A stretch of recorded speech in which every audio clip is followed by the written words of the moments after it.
Disiram kopi panas karena tidak mau dipoligami tepat saat perayaan ulang tahun anakku. Saat itu juga langsung aku usir dia dari rumah mewahku dan ku pecat dari perusahaan milik keluargaku, biarkan dia jadi gelandangan. Assalamualaikum warahmatullahi wabarakatuh. Selamat datang bunda semuanya di channel Kisah Cerita. Sebelum masuk ke ceritanya silahkan absen terlebih dahulu ya. Bunda-bunda semuanya dari daerah mana saja yang sudah subscribe, semoga rezekinya lancar ya. Dina melangkah anggun di karpet merah, langkahnya memantul ringan, seolah tak menyentuh lantai marmer yang berkilauan. Gaun malam biru safir yang membalut tubuh rampingnya memancarkan kilau mewah di bawah cahaya chandelier kristal yang menggantung megah di tengah aula. Di sampingnya, Bram, suaminya, tersenyum ramah, menyapa para kolega bisnis dan kerabat yang memadati ruang resepsi. Malam ini adalah perayaan ulang tahun ke-35 Dina, sekaligus peringatan 10 tahun pernikahannya dengan Bram. Sebuah dekade yang terasa seperti keajaiban, terlukis indah dalam kanvas kehidupan yang nyaris sempurna. Sejak kecil, Dina adalah definisi keberuntungan. Terlahir sebagai putri tunggal dari keluarga Atmajaya, nama yang sinonim dengan kekayaan dan pengaruh di jagat properti dan perhotelan Indonesia. Dina tumbuh besar dalam kemewahan yang tak terbatas, namun dididik dengan disiplin besi oleh ayahnya, Hardiman Atmajaya, seorang visioner bisnis yang tak kenal kompromi. Ia tak hanya diajari cara memimpin sebuah konglomerasi, tapi juga nilai-nilai kejujuran dan integritas. Pendidikan terbaik dari Swiss hingga Amerika, kemudian magang di berbagai perusahaan multinasional, membentuknya menjadi wanita cerdas, tegas, dan berwawasan luas. Ia bukan sekadar putri mahkota yang dimanjakan, melainkan seorang ahli strategi bisnis yang disegani. Bram hadir dalam hidupnya bagai embusan angin segar yang romantis. Ia adalah manajer proyek di salah satu anak perusahaan Atmajaya Group, pria tampan dengan senyum menawan dan kecerdasan yang memukau. Berasal dari keluarga sederhana, Bram memiliki ambisi yang kuat dan etos kerja yang tinggi. Dina tertarik pada karismanya yang tenang dan otaknya yang brilian, yang mampu melihat peluang di mana orang lain hanya melihat rintangan. Ayah Dina, Hardiman, awalnya skeptis. Ia tahu betul bagaimana pria bisa berubah ketika berhadapan dengan kekayaan. Namun ketekunan Bram dalam memenangkan hati Dina, ditambah dengan kinerjanya yang cemerlang di perusahaan, akhirnya meluluhkan hati sang ayah. Pernikahan mereka menjadi sorotan publik, diselenggarakan dengan sangat mewah, simbol penyatuan dua insan yang tampak serasi. 10 tahun berlalu, dan hidup mereka bak dongeng modern. Bram naik jabatan menjadi direktur utama di salah satu unit bisnis strategis Atmajaya Group, berkat kemampuan dan, tentu saja, koneksi keluarga Dina. Mereka tinggal di rumah megah yang terletak di kawasan elit Jakarta Selatan, dengan pemandangan kota yang menakjubkan. Raya, putri sematawayang mereka, adalah mahkota kebahagiaan.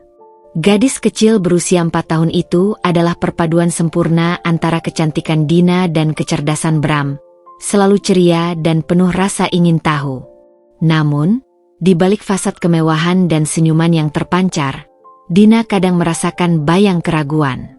Bukan pada Bram, melainkan pada dirinya sendiri. Sejak kehadiran Raya, prioritasnya sedikit bergeser.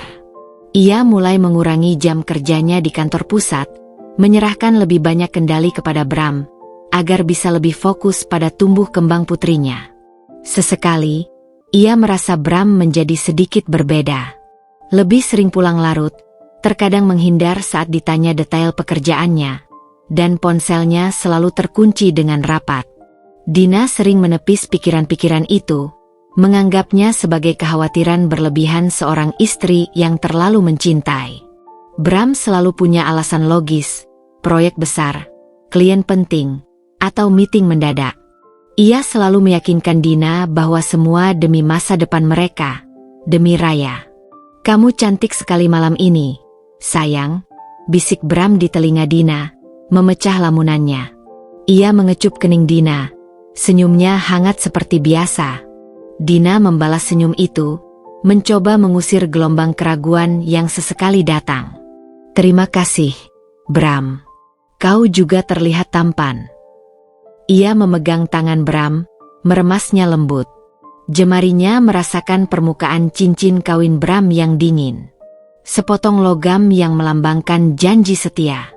Dina ingin percaya, sepenuhnya percaya, bahwa janji itu tak akan pernah rusak. Pesta berlangsung meriah hingga larut malam. Dina diselimuti kebahagiaan semu, mencoba meyakinkan dirinya bahwa semua baik-baik saja. Ia melihat ke arah Bram yang sedang bercengkerama dengan para direktur, tertawa lepas. Ia adalah suamiku, ayah dari Raya. Ia mencintaiku. Dina mengulang mantra itu dalam hati. Namun, mengapa ada seberkas dingin yang tiba-tiba menusuk hatinya? Seolah memberitahu bahwa kesempurnaan ini hanyalah ilusi yang siap pecah kapan saja? Ia sama sekali tidak menyangka bahwa ilusi itu akan benar-benar pecah, bukan karena gempa bumi atau badai besar, melainkan karena secangkir kopi panas dan sebuah kebenaran yang akan menghancurkan segalanya. Mentari pagi menelusup dari celah tirai sutra yang tebal, membanjiri kamar tidur utama dengan cahaya keemasan. Dina menggeliat pelan di atas kasur king size yang empuk, merasakan lengan kekar Bram masih melingkar erat di pinggangnya. Semalam, setelah pesta ulang tahunnya usai dan para tamu terakhir pulang, mereka kembali larut dalam keintiman yang hangat. Aroma parfum maskulin Bram yang samar tercium dari kulitnya, bercampur dengan wangi bunga melati dari buket yang masih tersimpan di nakas. Pagi ini, semua terasa begitu damai dan sempurna, seolah semua bayangan keraguan yang sempat menghantuinya telah sirna di telan hangatnya kebersamaan. Dari bawah, sayup-sayup terdengar suara dentingan sendok dan wangi kopi yang disiapkan Bei Sumi, asisten rumah tangga setia mereka, mulai merayap naik, mengisi udara dengan aroma yang menenangkan. Dina menghela napas panjang, sebuah napas lega yang dalam. Mungkin memang aku saja yang terlalu cemas, pikirnya. Bram mencintaiku, dan kami memiliki keluarga yang bahagia.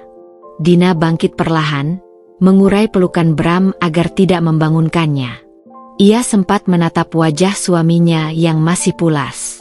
Ada guratan lelah di sana, mungkin akibat pekerjaan yang padat, tapi wajah itu tetap memancarkan ketenangan. Di samping ranjang, ponsel Bram tergeletak, layarnya mati.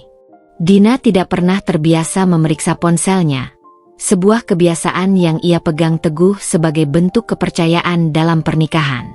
Di dapur, Bei Sumi tersenyum menyambut Dina.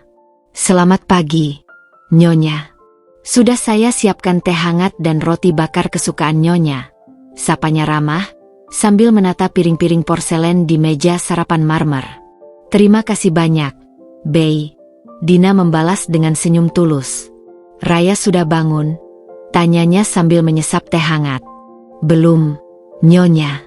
Dia pasti kelelahan setelah seharian bermain dan begadang kemarin, jawab Bei Sumi, tersenyum maklum. Dia memang sangat antusias dengan ulang tahunnya. Dina menikmati sarapannya sambil memeriksa daftar terakhir persiapan pesta ulang tahun Raya. Setiap detail sudah ia rencanakan dengan matang selama sebulan terakhir. Tema pesta adalah Istana Primawar, sesuai dengan dongeng favorit Raya yang sering ia bacakan sebelum tidur.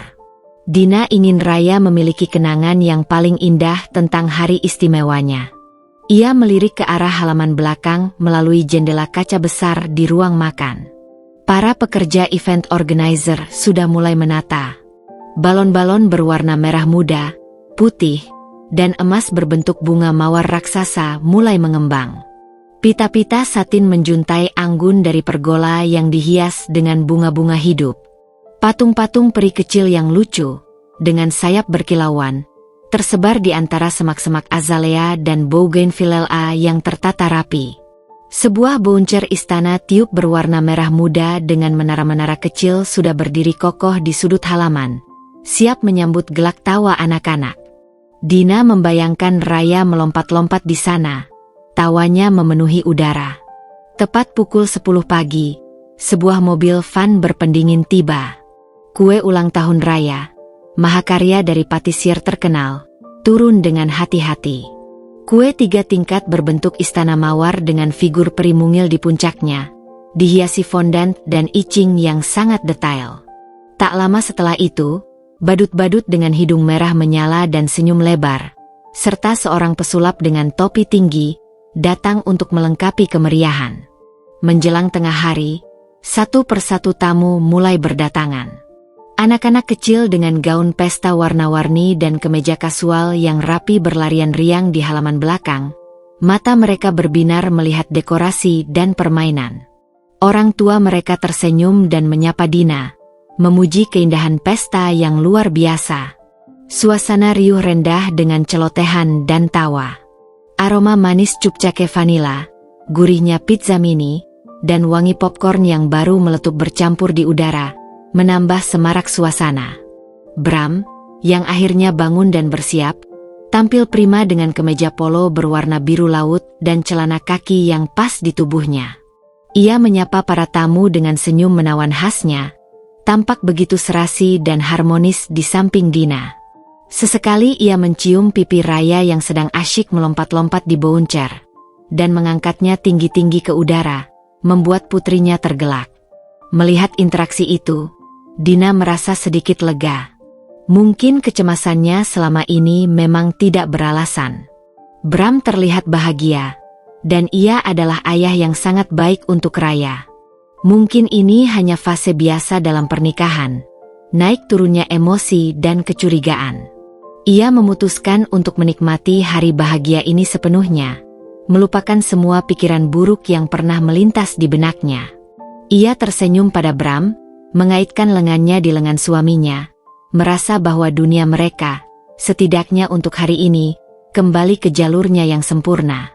Saat pesta mencapai puncaknya, ketika Raya sedang asyik bermain dengan badut yang lihai membuat bentuk binatang dari balon, dan para orang tua sibuk mengobrol di area duduk, Bram mendekati Dina. Wajahnya yang semula cerah kini tampak sedikit tegang. Ada kerutan samar di keningnya yang baru Dina sadari, sebuah tanda kegelisahan yang tak mampu ia sembunyikan sepenuhnya. Dina, panggilnya, suaranya sedikit rendah, hampir berbisik, tenggelam di tengah kebisingan pesta. Ada yang perlu kubicarakan denganmu. Penting. Jantung Dina sontak berdesir keras, berdegup tak karuan di dalam dadanya. Firasat buruk yang sempat ia tepis, kini kembali datang dengan kekuatan penuh, seperti gelombang pasang yang tak terhindarkan. Sebuah bayangan dingin melintas di benaknya, merusak gambaran pesta yang nyaris sempurna itu. Jantung Dina berdegup kencang, menabuh genderang kecemasan yang menggema di setiap sudut rongga dadanya. Kalimat Bram, ada yang perlu kubicarakan denganmu. Penting, menggantung di udara, merusak melodi tawa anak-anak dan alunan musik pesta yang seharusnya ceria. Ini bukan kali pertama Bram mengatakan hal seperti itu.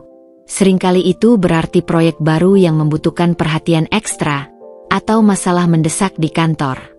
Namun kali ini, ada sesuatu yang sangat berbeda. Nada suaranya yang rendah, hampir seperti bisikan pengakuan dosa, sorot matanya yang gelisah yang tak bisa ia sembunyikan, dan kerutan dalam di keningnya yang menunjukkan beban pikiran yang berat. Ada apa, Bram? Kenapa harus sekarang? Ini hari ulang tahun Raya, bisik Dina, berusaha keras menjaga suaranya agar tidak meninggi dan menarik perhatian tamu. Ia menoleh sekilas ke arah Raya yang sedang tertawa riang, memeluk erat boneka Barbie hadiah dari temannya. Sebuah harapan kecil muncul di benaknya. Kumohon, jangan ada yang buruk. Bukan hari ini. Ia tidak ingin kebahagiaan putrinya yang murni dan polos tercoreng oleh masalah orang dewasa yang rumit dan menyakitkan. Bram menghela napas panjang. Sorot matanya tampak ragu namun juga penuh tekad yang aneh. Justru karena ini penting, Dina. Ini menyangkut masa depan kita, masa depan Raya. Dan aku harus mengatakannya sekarang.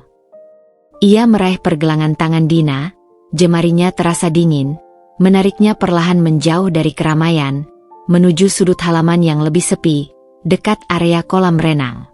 Air kolam yang biasanya jernih dan memantulkan birunya langit sore, kini tampak keruh di mata Dina, seolah ikut merasakan suhu hatinya yang tiba-tiba membeku.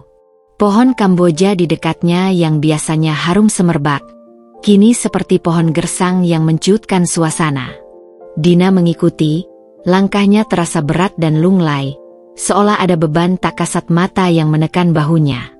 Firasat buruk yang selama ini ia tepis, kini datang dengan kekuatan berlipat ganda, mencengkeram erat. Ia ingat malam-malam di mana Bram pulang larut, aroma parfum wanita samar yang terkadang tercium dari kemejanya, yang selalu ia tepis sebagai parfum klien wanita, ponselnya yang selalu terkunci rapat seolah menyimpan rahasia besar, dan jawaban-jawaban yang terkadang terasa dihafal, terlalu lancar, terlalu sempurna untuk menjadi spontan. Ia telah berusaha keras menepis kecurigaan itu, meyakinkan diri bahwa semua adalah bagian dari beban pekerjaan seorang direktur utama yang ambisius. Namun kini, di bawah rimbun pohon Kamboja yang sepi itu, di tengah semarak pesta yang ia impikan dan siapkan dengan sepenuh hati, Dina tahu ada sesuatu yang sangat salah. Dina. Bram memulai lagi, suaranya kini lebih tegas, namun masih ada getaran di sana, seolah ia sedang menahan sesuatu. Ia menghela napas panjang lagi, seolah sedang mengumpulkan sisa-sisa keberanian terakhirnya. Matanya menghindari tatapan Dina, terpaku pada air kolam. Aku berencana menikah lagi. Dunia Dina sontak berhenti berputar. Kata-kata itu, masing-masing begitu tajam dan brutal, menghantamnya seperti gelombang tsunami yang tak terduga. Memporak-porandakan seluruh bangunan kebahagiaan yang selama ini ia yakini kokoh. Warna-warni balon yang semula cerah berubah menjadi buram, suara tawa anak-anak berubah menjadi dengungan kosong, dan aroma manis kue yang tadinya menggiurkan mendadak lenyap, digantikan oleh kehampaan yang memekakkan telinga. Ruangan itu terasa berputar, udara seolah menipis. "Apa?" bisik Dina, suaranya tercekat di tenggorokan, nyaris tidak terdengar, hanya hembusan napas tak percaya. Ia menatap Bram, mata yang memanas, mencari jejak kebohongan di mata suaminya, mencari tanda-tanda lelucon pahit, tapi yang ada hanya sorot serius yang mengerikan, penuh dengan keputusasaan dan, ironisnya, sedikit rasa bersalah. Kamu gila, Bram. Menikah lagi? Apa maksudmu? Kita sudah punya segalanya. Raya, perusahaan, rumah ini. Kamu ingin menghancurkan semua ini demi nafsu sesaatmu. Suara Dina mulai meninggi, bergetar hebat, menahan gejolak emosi yang siap meledak bagai gunung berapi. Matanya memanas, dan ia bisa merasakan air mata mulai menggenang, mengaburkan pandangannya. Rasa sakit, marah yang mendalam, dan pengkhianatan yang tak terbayangkan bercampur aduk, membakar seluruh jiwanya hingga ke tulang. Bram mundur selangkah, terkejut dengan reaksi Dina. "Dina, jangan berteriak. Ada tamu-tamu. Ini bukan seperti yang kamu bayangkan. Ini bukan nafsu sesaat. Ini." Ia mencoba meraih tangannya, mungkin untuk menenangkan, mungkin untuk menjelaskan lebih lanjut, tapi Dina menepisnya kasar, seolah menyentuh bara api. Dia sedang hamil. Dina, aku harus bertanggung jawab." Kalimat itu bagai sambaran petir yang telak menghantam Dina. Hamil? Jadi ini bukan hanya perselingkuhan, tapi juga konsekuensi dari perselingkuhan itu. Ini bukan sekadar nafsu, tapi pengkhianatan yang memiliki bukti nyata. Dina merasa mual, dunia di sekelilingnya berputar semakin kencang. Ia ingin muntah, ingin berteriak sekuat-kuatnya, ingin menghancurkan apapun di dekatnya. Saat itulah, seolah diatur oleh takdir yang kejam, seorang pelayan melintas di dekat mereka, membawa nampan perak berisi beberapa cangkir kopi panas untuk para tamu dewasa yang mulai mencari kehangatan sore. Uap tipis mengepul dari permukaan kopi hitam pekat itu, membawa aroma pahit yang tajam, aroma yang mendadak terasa seperti bau neraka. Dalam sekejap, pikiran Dina terasa kosong, hanya dipenuhi oleh amarah yang menguasai, sebuah dorongan primal untuk membalas, untuk melampiaskan sakit hati yang teramat dalam, yang tak terlukiskan dengan kata-kata. Pandangannya yang berapi-api tertuju pada cangkir kopi paling dekat. Tangan Dina terulur cepat, meraih gagang cangkir keramik yang terasa hangat di jemarinya. Namun panas itu tidak seberapa dibandingkan dengan panas di hatinya. Otaknya tidak memproses apapun kecuali dorongan primitif untuk melampiaskan sakit hati yang teramat dalam. Semua pendidikan, semua etika, semua kemewahan yang ia miliki, lenyap dalam kobaran amarah yang membabi buta. Ini balasan untuk semua pengkhianatanmu, Bram. Untuk semua kebohonganmu, kata Dina. Suaranya bergetar antara amarah yang membara dan kesedihan yang tak tertahankan. Namun kini terdengar jelas, tajam, dan penuh ancaman. Keheningan yang memekakan telinga setelah kepergian Bram terasa lebih berat daripada keramaian sebelumnya, menekan segala sesuatu di halaman itu. Aroma kopi pahit yang masih tercium samar, kini bercampur dengan wangi manis bunga mawar dan kue ulang tahun, menciptakan kontras yang menyakitkan, sebuah ironi yang begitu menusuk. Dina berdiri mematung di tengah kekacauan itu, cangkir kosong masih tergenggam erat di tangan gemetarnya, napasnya memburu tak beraturan. Perutnya terasa mual, seperti ada gejolak di dalamnya, dan kepalanya berdenyut-denyut hebat, seolah dihantam benda tumpul. Emosi yang bergejolak di dalam dirinya, amarah yang membara, sakit hati yang menganga, dan rasa pengkhianatan yang pahit perlahan mulai digantikan oleh realitas yang dingin dan menusuk, sebuah kesadaran akan kekacauan yang baru saja ia ciptakan. Pandangan Dina berkeliling, menyapu wajah-wajah para tamu yang membeku dalam posisi mereka. Ekspresi mereka bermacam-macam, bagai mosaik emosi. Ada yang terkejut dan tidak percaya, mulut sedikit terbuka, mata melebar. Ada yang tampak iba, menatap Dina dengan pandangan penuh kasihan, seolah ia adalah korban yang pantas dikasihani.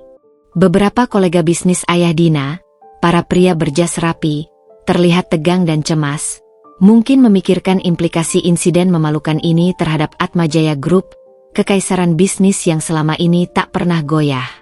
Dan ada pula tatapan menghakimi, yang menusuk lebih dalam dari pisau, seolah Dina telah melakukan sesuatu yang tidak pantas, melupakan bahwa ia adalah pihak yang dikhianati, seorang istri yang baru saja mengetahui pengkhianatan suaminya di hari ulang tahun putrinya.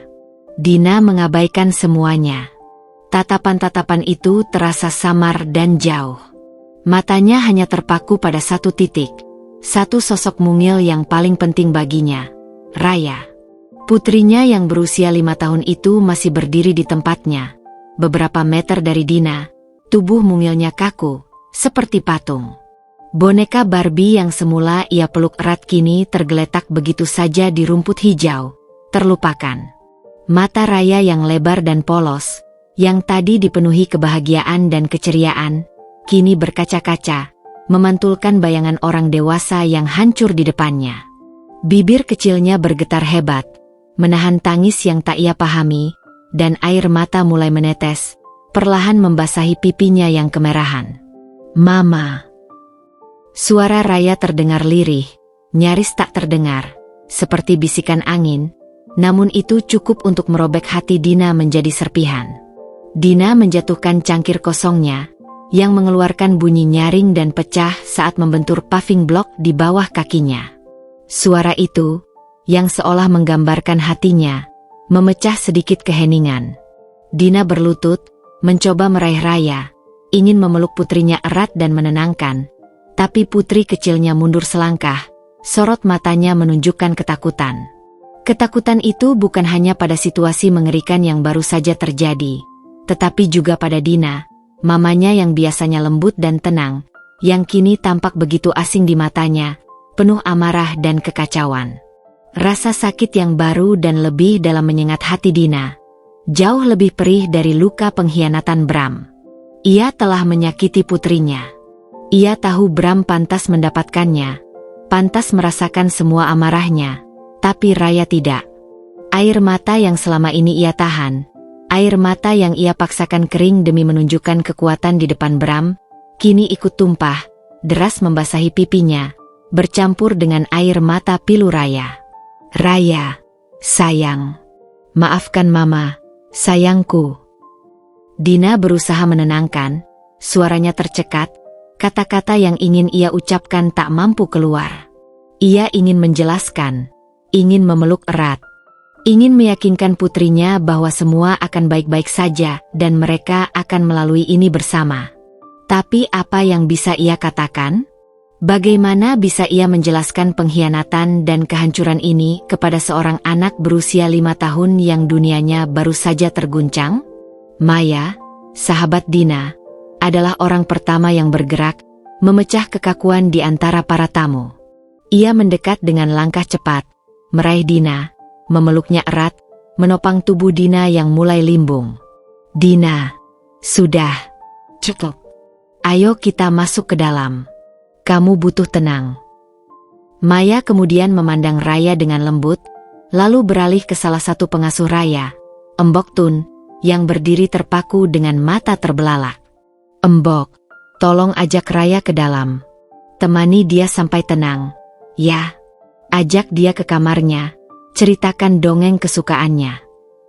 Embok Tun, seorang wanita parubaya yang sudah lama mengabdi pada keluarga Atmajaya, mengangguk kaku, air mata berlinang di matanya. Ia lalu mendekati Raya dengan lembut, merengkuh tubuh mungil itu. Raya tidak menolak, ia hanya membiarkan dirinya digendong. Namun, tatapannya tak lepas dari Dina. Tatapan sedih dan bingung yang tak terlupakan sebelum ia menghilang ke dalam rumah, dibawa jauh dari kekacauan itu. Dina merasa lunglai. Tubuhnya terasa sangat berat, seolah semua energinya telah terkuras habis. Ia membiarkan Maya membimbingnya masuk ke dalam rumah, menjauh dari tatapan menghakimi dan kasihan para tamu yang mulai berbisik-bisik. Di dalam, ia duduk di sofa ruang keluarga yang empuk, tenggelam dalam kesedihan, membiarkan air mata membasahi pipinya tanpa suara. Bei Sumi dengan cekatan menawarkan segelas air dingin dan handuk bersih. "Nyonya yang sabar ya. Semua akan baik-baik saja," bisik Bei Sumi, matanya ikut berkaca-kaca, penuh simpati. Dina hanya bisa mengangguk lemah. Kepala Dina terasa pening. Namun di tengah semua rasa sakit itu, satu hal yang jelas, ia tidak menyesal telah mengusir Bram. Keputusan itu mungkin impulsif, dipicu oleh kemarahan yang membabi buta, namun ia tahu itu adalah satu-satunya jalan keluar. Rasa sakit yang ia alami kini harus ia tanggung, dan yang terpenting, ia harus melindungi Raya dari segala kehancuran yang mungkin akan datang. Di tengah kehancuran ini, di puing-puing pesta ulang tahun yang seharusnya ceria, Dina tahu ia harus kuat. Bukan hanya untuk dirinya sendiri, tapi yang terpenting untuk putri kecilnya. Tatapan ketakutan Raya adalah cambuk, pengingat yang kuat bahwa ia harus bangkit, ia harus menjadi lebih kuat dari sebelumnya. Pertarungan belum berakhir, justru baru dimulai. Dan Dina, sang wanita baja dari keluarga Atmajaya, siap menghadapi setiap badai yang akan datang. Setelah insiden memilukan di pesta ulang tahun Raya, rumah mewah Dina yang biasanya penuh dengan keceriaan, tawa riang, dan gelak canda, kini diselimuti keheningan yang mencekam. Hanya suara isakan Raya dari kamarnya yang sayup-sayup terdengar, seperti melodi pilu yang menusuk dalam hati Dina. Maya, sahabat setianya, masih duduk di sampingnya di sofa kulit berwarna krem, mengusap punggung Dina yang gemetar dengan gerakan menenangkan. Di sudut lain, Bei Sumi, dengan cekatan namun wajahnya penuh duka, sibuk membersihkan sisa-sisa pesta yang kini terasa lebih seperti medan perang emosional, puing-puing kebahagiaan yang hancur.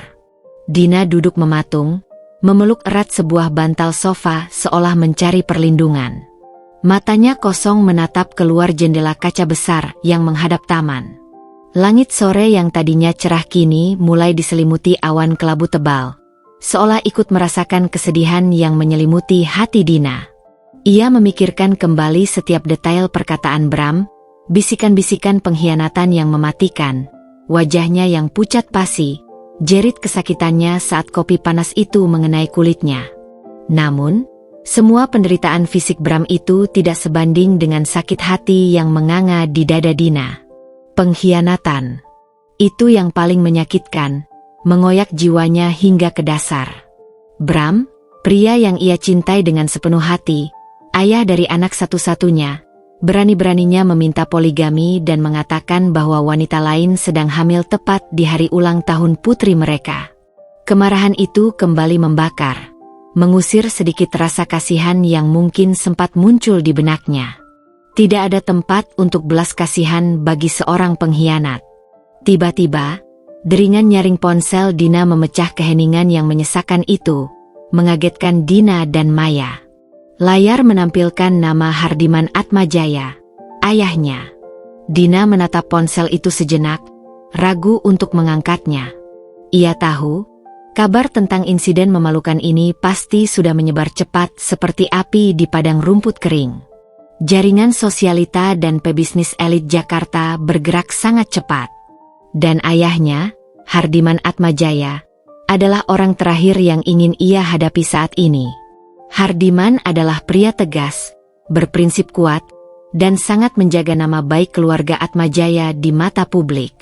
Ia pasti sangat marah, tidak hanya karena masalah pribadi Bram, tetapi juga karena insiden memalukan yang mencoreng reputasi keluarga di pesta besar. Maya menyentuh bahu Dina dengan lembut. "Angkat saja, Din. Lebih baik kamu yang jelaskan duluan. Ayahmu berhak tahu langsung darimu." Dina menarik napas dalam-dalam, mengumpulkan setiap sisa kekuatan dan keberanian yang ia miliki, lalu mengangkat telepon. "Halo, Ayah." Suaranya terdengar serak, lemah, dan bergetar, kontras dengan suaranya yang biasanya mantap dan percaya diri. "Dina, apa-apaan semua ini?" Pesta ulang tahun raya berubah jadi sirkus. Suara ayahnya menggelegar dari ujung telepon, penuh kemarahan yang membakar, namun ada nada keprihatinan yang samar. "Aku dengar dari beberapa kolega, Bram diusir dengan sangat tidak hormat di depan banyak orang. Ada apa yang sebenarnya terjadi? Jelaskan padaku." Dina memejamkan mata erat. Ia tahu ini akan menjadi percakapan yang sulit, namun ia harus jujur dan tegas.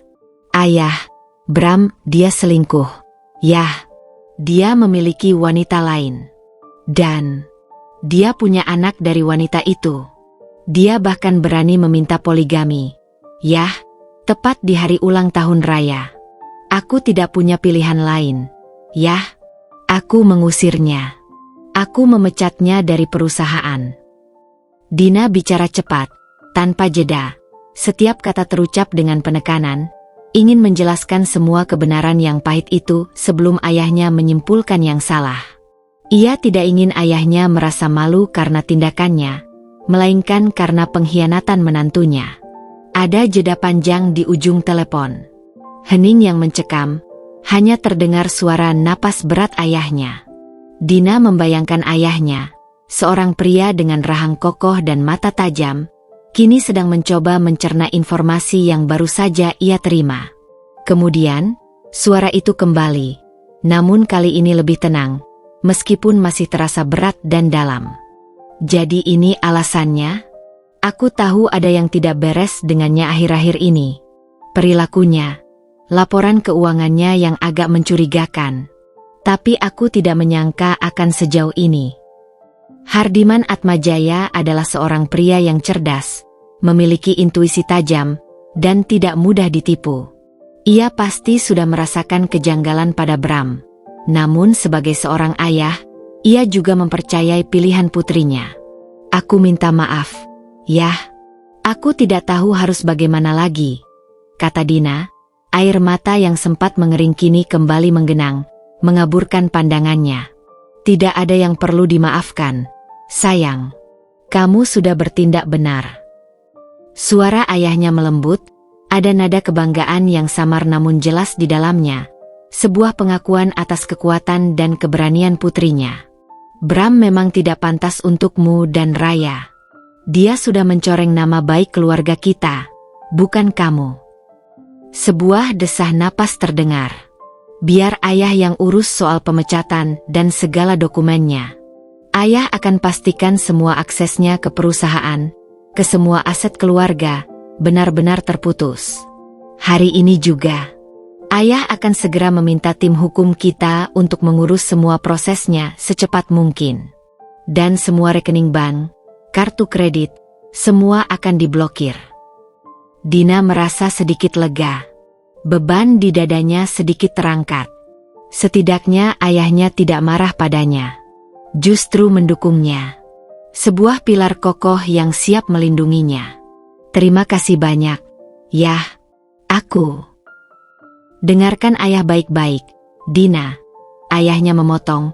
Suaranya kembali ke mode bisnis yang serius dan tanpa basa-basi. Ini akan menjadi berita besar. Akan ada gosip dan spekulasi yang tidak akan bisa kita hindari. Tapi kamu harus kuat. Jaga Raya. Dan besok pagi, ayah ingin kamu datang ke kantor. Jam 9 tepat. Kita harus segera merencanakan langkah selanjutnya. Posisi Bram di perusahaan sangat strategis. Kita harus segera mencari penggantinya dan menangani krisis citra ini secepat mungkin. Ayah akan panggil semua direksi. Baik, Yah. Aku akan datang. Dina mengangguk. Meskipun tahu ia masih sangat syok dan lelah secara emosional. Dan satu lagi yang terpenting, ayahnya menambahkan, suaranya penuh penekanan. Jangan biarkan Bram mendekati Raya. Jangan biarkan dia memanfaatkan situasi ini untuk keuntungannya, untuk mencoba mengambil hak asuh atau mengganggu stabilitas mental Raya. Ayah akan meminta pengacara kita untuk segera mengurus hak asuh penuh untukmu, dan jika perlu, perintah penahanan agar dia tidak bisa mendekati Raya. Panggilan terputus.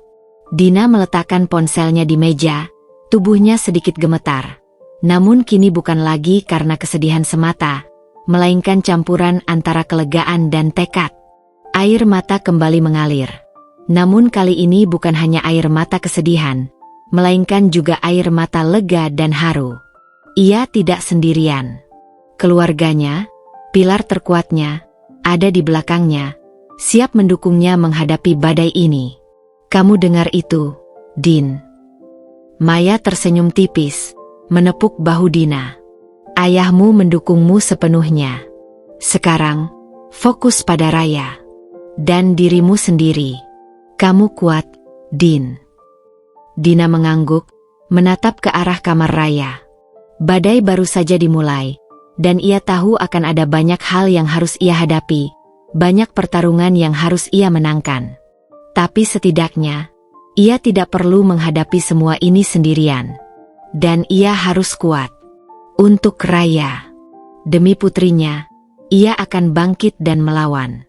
Pagi tiba dengan cepat, menyeret serta gema kehancuran emosional dari malam sebelumnya.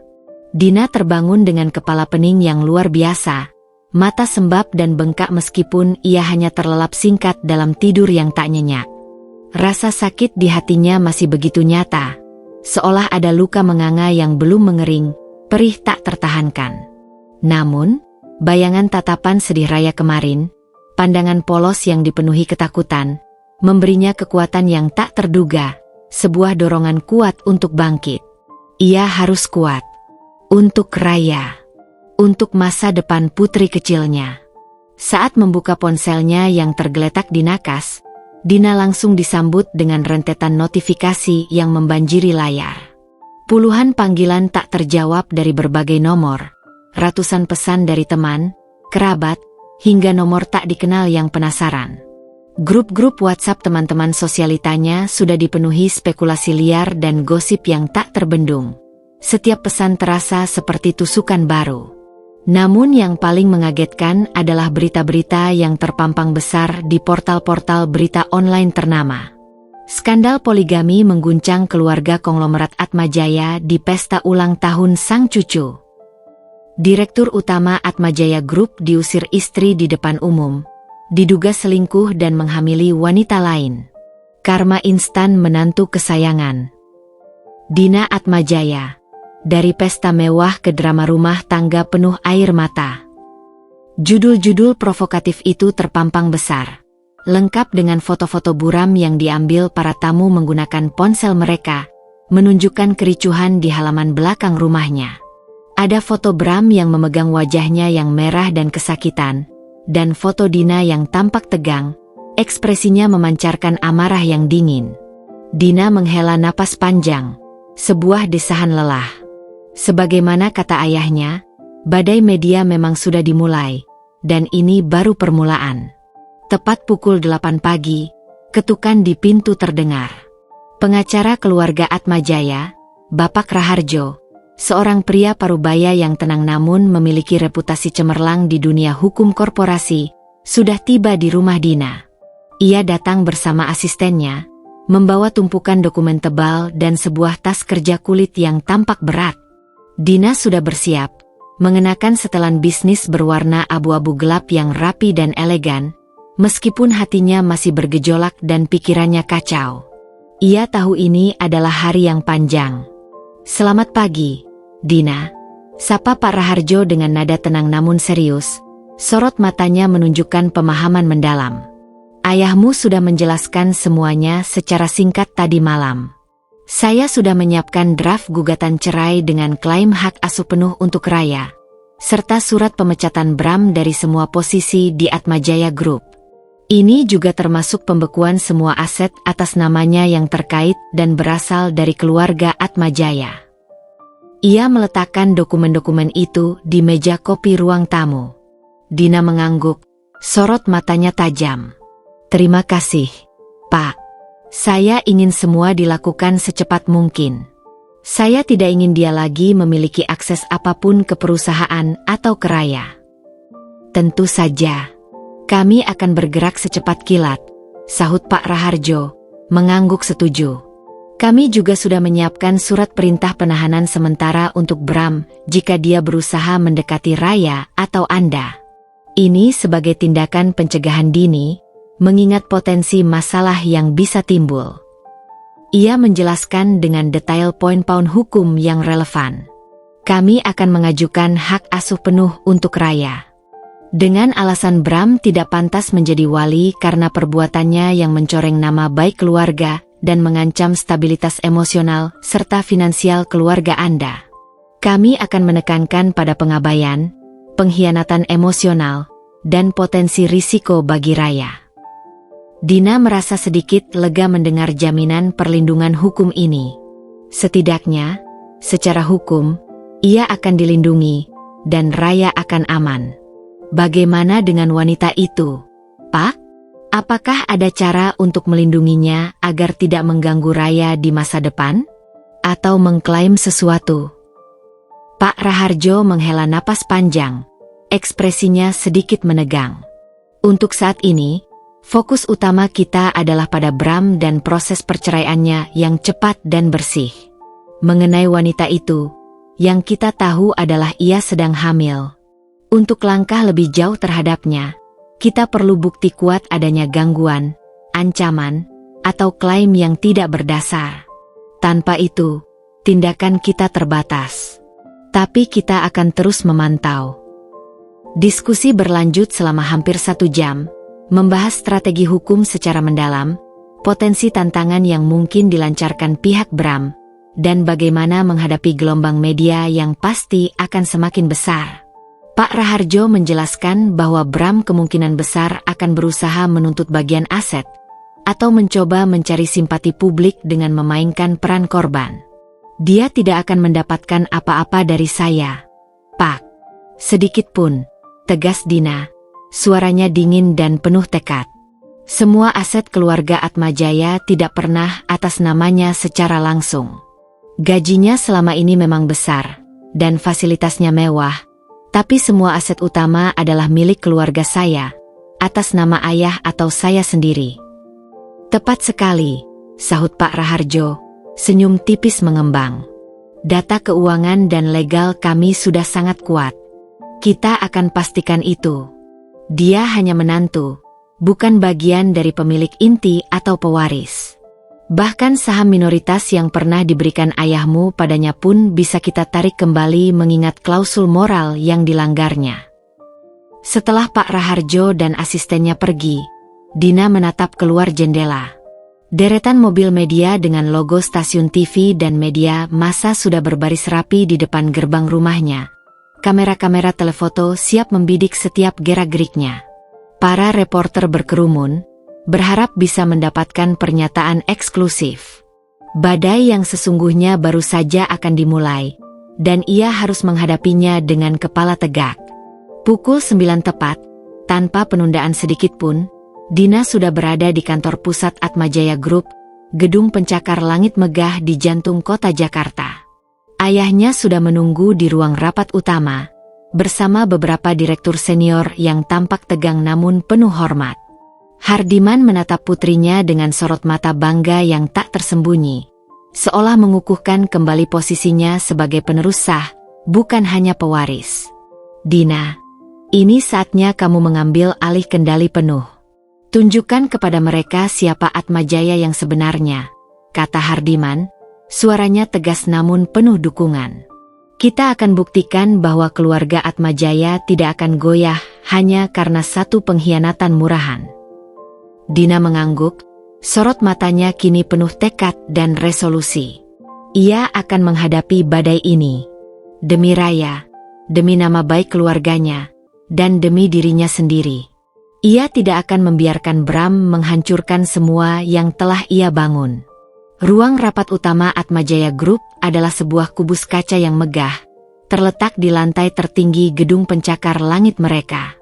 Dinding transparan yang membentang dari lantai ke langit-langit memungkinkan pemandangan panorama Jakarta yang membentang luas di bawah, dari gedung-gedung pencakar langit lainnya hingga lautan rumah-rumah yang padat. Namun pagi itu, keindahan kota terasa samar di mata Dina, seperti lukisan abstrak yang tak mampu ia nikmati. Udara di dalam ruangan terasa tegang, dinginnya pendingin ruangan bercampur dengan aura serius dan antisipasi yang memancar dari para direktur senior yang sudah berkumpul. Dina duduk di ujung meja rapat oval yang terbuat dari kayu jati solid. Posisinya strategis, persis di samping ayahnya, Hardiman Atmajaya. Hardiman duduk tegak, raut wajahnya tegas dan tanpa ekspresi, memancarkan wibawa yang tak terbantahkan, seorang pemimpin yang tak pernah goyah. Di sekeliling meja, para direktur senior pria dan wanita parubaya dengan pengalaman puluhan tahun di industri properti dan perhotelan, menatap Dina dengan campuran simpati yang samar, rasa ingin tahu yang kentara, dan sedikit kekhawatiran. Mereka adalah wajah-wajah yang sudah dikenalnya sejak kecil. Sebagian besar telah bekerja dengan ayahnya selama puluhan tahun, dan beberapa di antaranya bahkan secara tidak langsung adalah mentor bagi Bram selama Bram menjabat. Pertemuan penting ini dimulai dengan Hardiman yang membuka suara. Suaranya dalam, tenang, dan berwibawa, mengisi seluruh ruangan. Selamat pagi, Bapak Ibu sekalian. Saya tahu Anda semua sudah mendengar kabar yang beredar kemarin, dan saya yakin ini mengejutkan banyak pihak. Ia berhenti sejenak, tatapan matanya menyapu setiap wajah di ruangan itu, menekankan keseriusan situasinya. Ini adalah situasi yang sangat tidak mengenakan, sebuah insiden pribadi yang tak terhindarkan. Namun, sebagai pemimpin di Atmajaya Group, kita harus menghadapinya dengan profesionalisme, menjaga stabilitas perusahaan, dan memitigasi dampak negatif yang mungkin timbul. Ia melirik Dina, sebuah pandangan yang penuh dukungan dan kepercayaan mutlak. Seperti yang Anda ketahui, Bramantio tidak lagi menjadi bagian dari Atmajaya Group. Keputusan ini final dan tidak dapat diganggu-gugat. Hardiman kemudian menjelaskan secara singkat duduk perkara pemecatan Bram, menggunakan bahasa formal yang meminimalkan detail pribadi yang terlalu vulgar, namun cukup jelas untuk menyampaikan inti masalah, pengkhianatan moral dan pelanggaran kepercayaan yang tidak dapat ditoleransi oleh nilai-nilai perusahaan dan keluarga. Para direktur mengangguk serempak, beberapa tampak serius merenung, yang lain menghela napas prihatin. Dina bisa merasakan mata mereka tertuju padanya, menilai, mengukur kekuatannya, mencoba membaca ekspresinya. Apakah ia akan rapuh? Apakah ia akan tumbang di bawah tekanan? Untuk sementara, Sampai kita menemukan pengganti yang tepat yang sesuai dengan visi dan misi kita, Dina akan mengambil alih semua tanggung jawab dan posisi yang sebelumnya diemban Bramantio. Lanjut Hardiman, suaranya menegaskan otoritas dan sebuah penunjukan yang tak terbantahkan. Dina telah mempersiapkan diri untuk ini sejak lama. Ia bukan hanya putri saya, melainkan seorang profesional yang kompeten dan berdedikasi. Saya yakin dia lebih dari mampu untuk menjalankan tugas ini dengan baik. Seorang direktur keuangan senior, Bapak Susanto, yang dikenal sangat hati-hati, konservatif, dan selalu memprioritaskan stabilitas finansial, mengangkat tangan. Dengan segala hormat, Bapak Hardiman. Apakah keputusan ini tidak terlalu terburu-buru? Mengingat Bramantio memegang beberapa proyek strategis yang sedang berjalan, dan kepergiannya yang mendadak ini, terutama dengan cara yang disorot media, bisa berpotensi menimbulkan goncangan pada proyek-proyek tersebut, serta pada citra perusahaan secara keseluruhan. Hardiman memotongnya dengan tatapan tajam yang tak terbantahkan. Saya mengerti kekhawatiran Anda, Susanto. Namun, keputusan ini sudah melalui pertimbangan matang. Lebih baik kita memotong akar masalah sekarang, menyingkirkan potensi racun, daripada membiarkan potensi kerugian dan kehancuran yang lebih besar di masa depan. Mengenai proyek-proyek Bramantio, Dina akan segera mengaudit dan mengambil alih kendali penuh. Saya sudah menyiapkan tim khusus dari Departemen Audit Internal dan Legal untuk membantu transisi ini dan memastikan tidak ada celah. Kemudian giliran Dina yang berbicara. Ia menegakkan punggungnya, menatap lurus ke depan, sorot matanya yang biasanya hangat kini memancarkan ketegasan yang dingin. Suaranya mantap dan jelas, tanpa jejak keraguan, kontras dengan perasaannya yang masih bergejolak di dalam. Terima kasih atas kepercayaan ayah, dan juga bapak ibu sekalian. Saya memahami kekhawatiran Anda. Saya jamin, tidak ada satupun proyek Atmajaya Group yang akan terhambat atau terganggu karena masalah ini. Saya akan melakukan audit menyeluruh terhadap semua proyek dan laporan keuangan yang dipegang Bramantio, memastikan tidak ada celah atau masalah tersembunyi yang akan merugikan perusahaan. Mata Dina menelusuri wajah-wajah di sekeliling meja rapat, mencari pengakuan dan kepercayaan. Saya akan bekerja lebih keras dari sebelumnya, memastikan transisi ini berjalan mulus dan Atmajaya Group tetap solid dan berkembang. Ini bukan hanya masalah keluarga pribadi saya. Ini adalah masalah integritas perusahaan kita, nama baik yang telah dibangun dengan susah payah selama puluhan tahun. Saya tidak akan membiarkan satu orang pun merusak apa yang telah dibangun oleh keluarga saya dan kerja keras Anda semua. Ucapan Dina yang tegas, lugas, dan penuh keyakinan itu mengejutkan beberapa direktur yang mungkin meremehkannya. Mereka melihat bukan lagi Dina, si putri tunggal Hardiman yang lembut, yang sering terlihat di acara sosialita, melainkan seorang pemimpin yang kuat, mirip dengan ayahnya dalam kebijaksanaan dan ketegasan. Aura kekuasaan, tekad baja, dan kemampuan untuk bangkit dari keterpurukan pribadi memancar darinya, mengisi ruang rapat dan mengubah dinamika suasana. Mereka melihat seorang penerus yang siap memikul beban. Pertemuan berlanjut dengan diskusi teknis yang intens mengenai restrukturisasi tim, penunjukan manajer proyek baru sementara untuk unit yang ditinggalkan Bram, dan strategi komunikasi yang cermat untuk menghadapi media massa yang tak henti-hentinya memburu berita. Dina mencatat setiap poin, memberikan instruksi jelas, dan mengajukan pertanyaan yang menunjukkan pemahaman mendalamnya tentang operasional perusahaan, mulai dari detail kontrak hingga proyeksi keuntungan.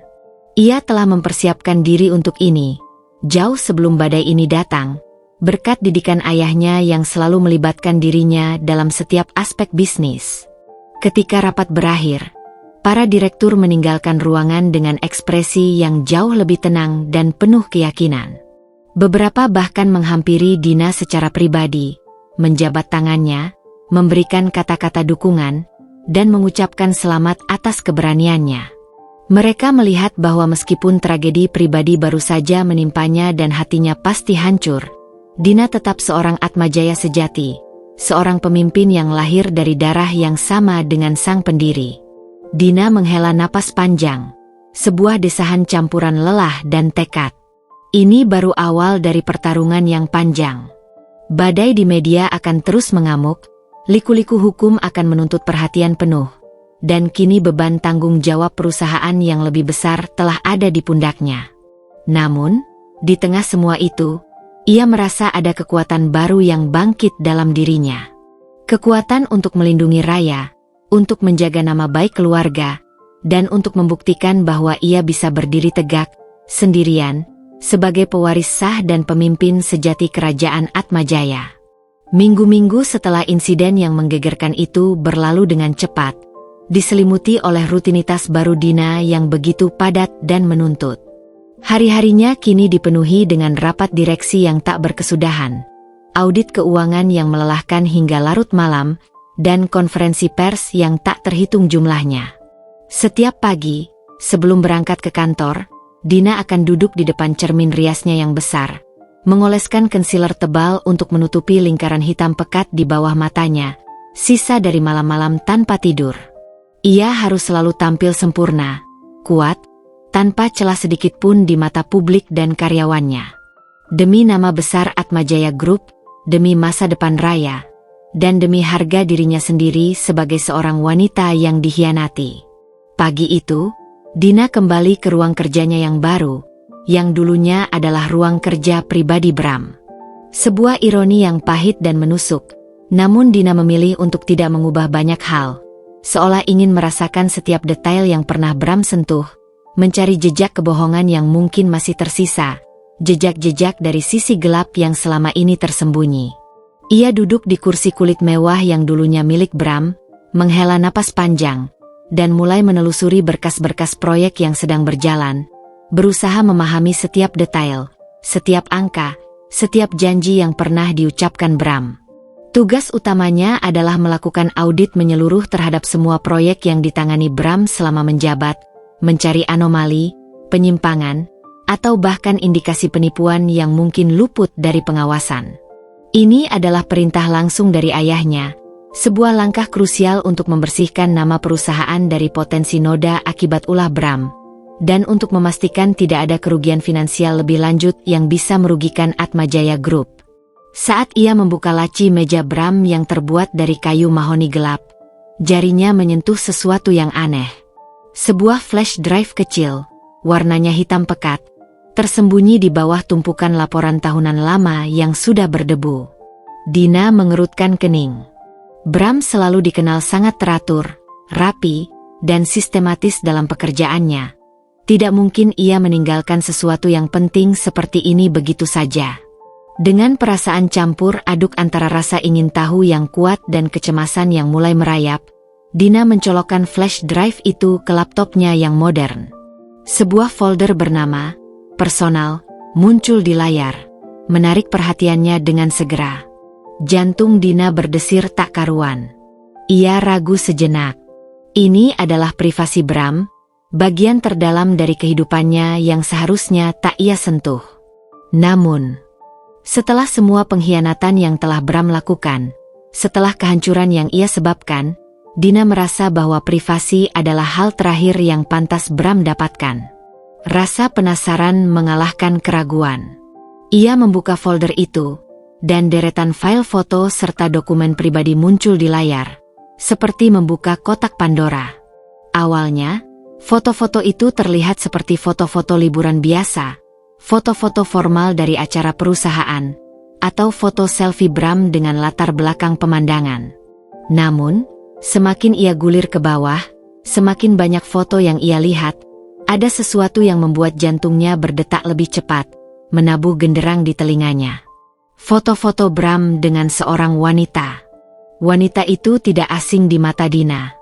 Ia adalah Sandra, sekretaris pribadi Bram, yang selama ini Dina kenal sebagai sosok yang efisien, profesional, dan selalu menjaga jarak. Di foto-foto awal, mereka hanya terlihat berinteraksi secara profesional, di kantor, atau di acara-acara perusahaan yang ramai. Namun, semakin ke bawah, foto-foto itu menjadi semakin intim, semakin mengiris hati Dina. Keduanya terlihat berlibur di pantai-pantai indah Maldives, berpegangan tangan saat berjalan di pasir putih, saling mencium mesra di bawah pohon kelapa. Tatapan mata mereka penuh cinta dan kebahagiaan yang palsu. Dan kemudian, mata Dina melebar saat ia menemukan foto-foto yang lebih pribadi, menunjukkan perut Sandra yang sudah mulai membuncit dengan jelas. Dina bisa merasakan darahnya berdesir dingin, seperti es yang mengalir dalam nadinya. Ini bukan hanya perselingkuhan sesaat. Ini adalah hubungan yang terjalin sangat lama, bahkan hingga membuahkan hasil. Dina mengepalkan tangan, kuku-kukunya menusuk dalam-dalam ke telapak tangannya, menahan rasa sakit fisik untuk mengalihkan rasa sakit di hatinya. Matanya memanas, namun ia menahan diri untuk tidak menangis, menolak memberikan kepuasan kepada Bram dengan air matanya. Kemarahannya kini bercampur dengan rasa muak yang mendalam, rasa jijik yang tak tertahankan. Ia melihat tanggal metadata foto-foto itu. Liburan di Maldives itu terjadi setahun yang lalu. Setahun. Selama itu Bram telah bermain api di belakangnya, membohonginya, bahkan di bawah hidungnya sendiri, menggunakan dana perusahaan dan waktu kerja.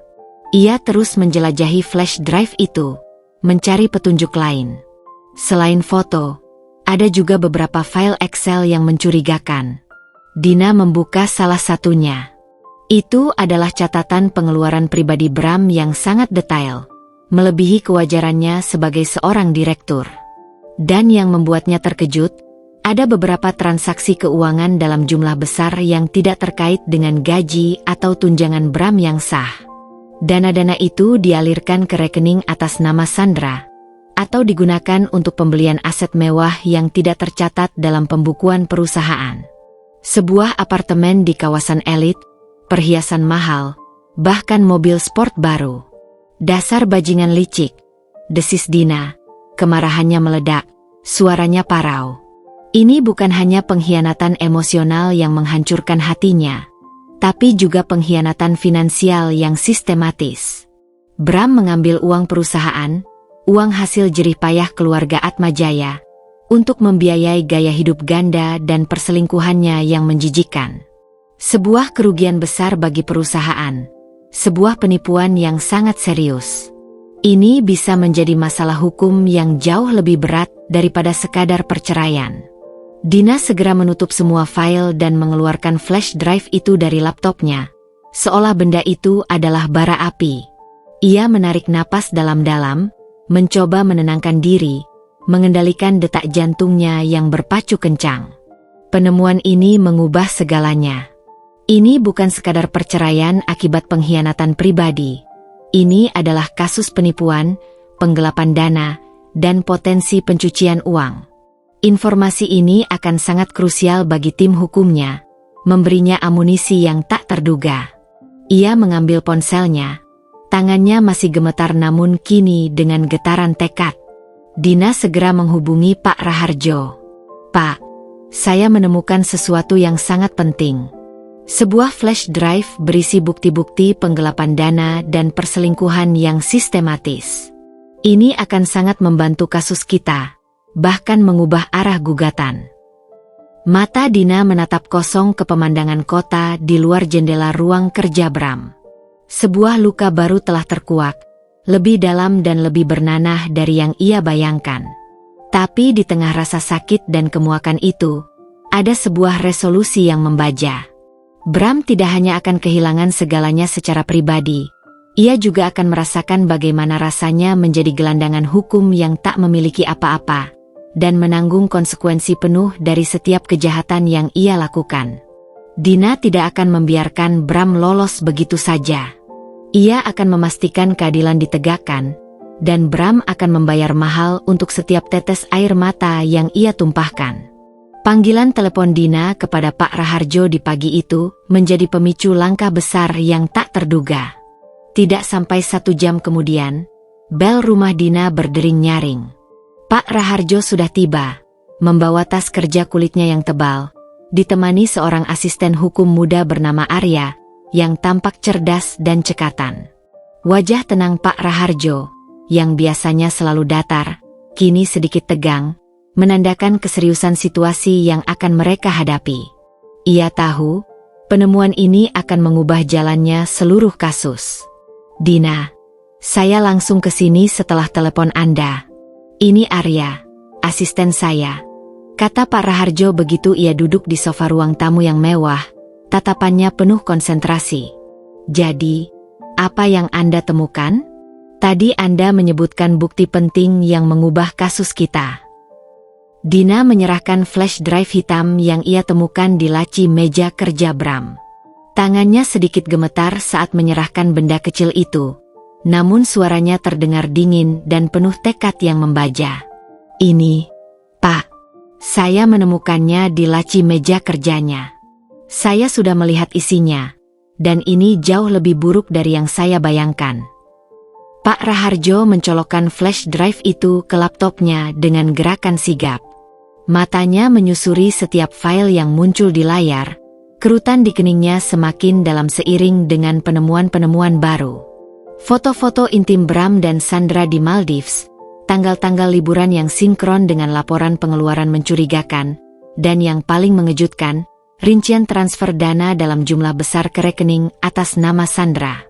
Semakin banyak ia melihat, semakin jelas pola penipuan dan penggelapan dana itu terungkap.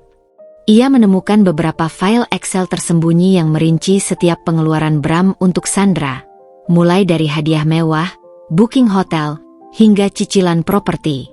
Ini bukan hanya kasus pengkhianatan dalam rumah tangga, Dina, ujar Pak Raharjo, suaranya kini lebih berat, penuh dengan nada serius.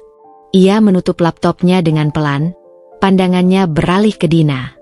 Ini adalah penggelapan dana dan penipuan korporasi yang sistematis. Dengan bukti ini, kita bisa mengajukan tuntutan pidana terhadap Bram, bukan hanya gugatan perceraian. Ini akan menjadi dasar yang jauh lebih kuat untuk menekan posisinya, bahkan mungkin mengubah arah persidangan sepenuhnya. Asisten Pak Raharjo, Arya, yang sedari tadi mencatat dengan cermat, kini angkat bicara. Dengan bukti ini, kita tidak hanya bisa mendapatkan hak asuh penuh untuk Raya tanpa perlawanan, tetapi juga mengajukan tuntutan kerugian finansial yang signifikan terhadap Bram atas nama Atmajaya Group. Matanya berbinar, melihat peluang kemenangan besar. Ini akan sangat menekan posisinya, membuatnya tidak bisa berkutik. Tepat sekali, sahut Pak Raharjo, membenarkan kacamata bacanya. Bram tidak hanya akan kehilangan hak asuh Raya, ia juga akan menghadapi tuntutan hukum yang serius yang bisa berujung pada ancaman hukuman penjara. Ini bukan lagi sekadar perceraian, Dina. Ini adalah pertarungan hukum yang jauh lebih besar. Dina hanya mengangguk, tidak menunjukkan emosi yang berlebihan, meskipun di dalam hatinya ada gejolak. Penjara? Bukan itu yang ia inginkan secara pribadi. Ia hanya ingin Bram lenyap dari hidupnya. Tapi itu adalah konsekuensi yang pantas dari perbuatan Bram, buah dari kejahatannya. Yang ia inginkan adalah keadilan, dan ketenangan untuk Raya, serta perlindungan untuk nama baik keluarganya. Apa langkah selanjutnya yang harus kita ambil, Pak? Pertama, kami akan segera memperbarui gugatan cerai dan hak asuh, memasukkan bukti-bukti baru ini sebagai fakta yang memberatkan Bram.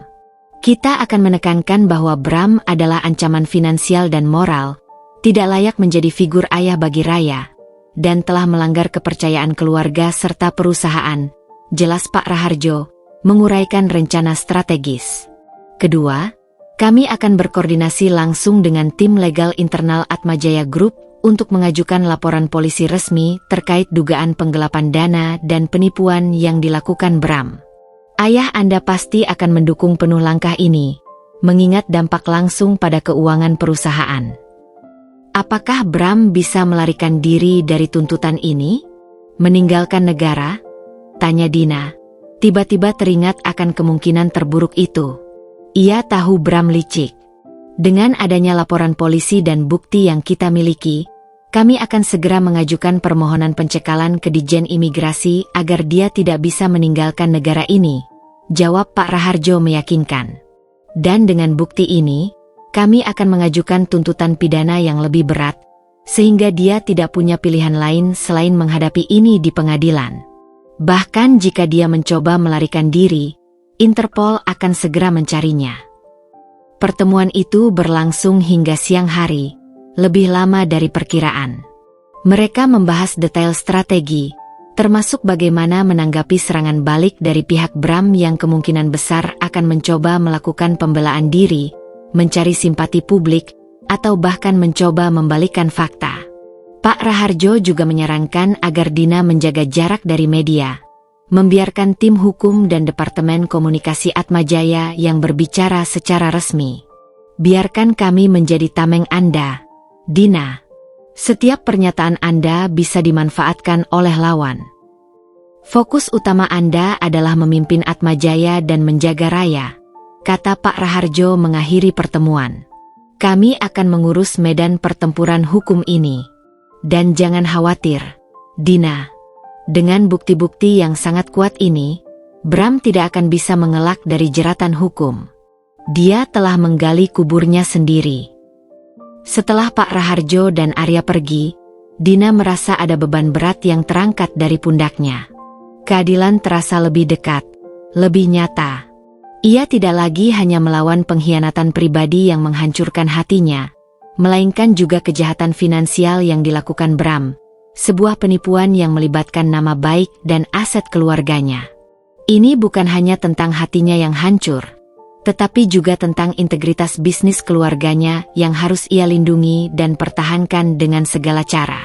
Ia berjalan perlahan menuju kamar Raya. Putrinya sedang asyik bermain di lantai dengan boneka-bonekanya.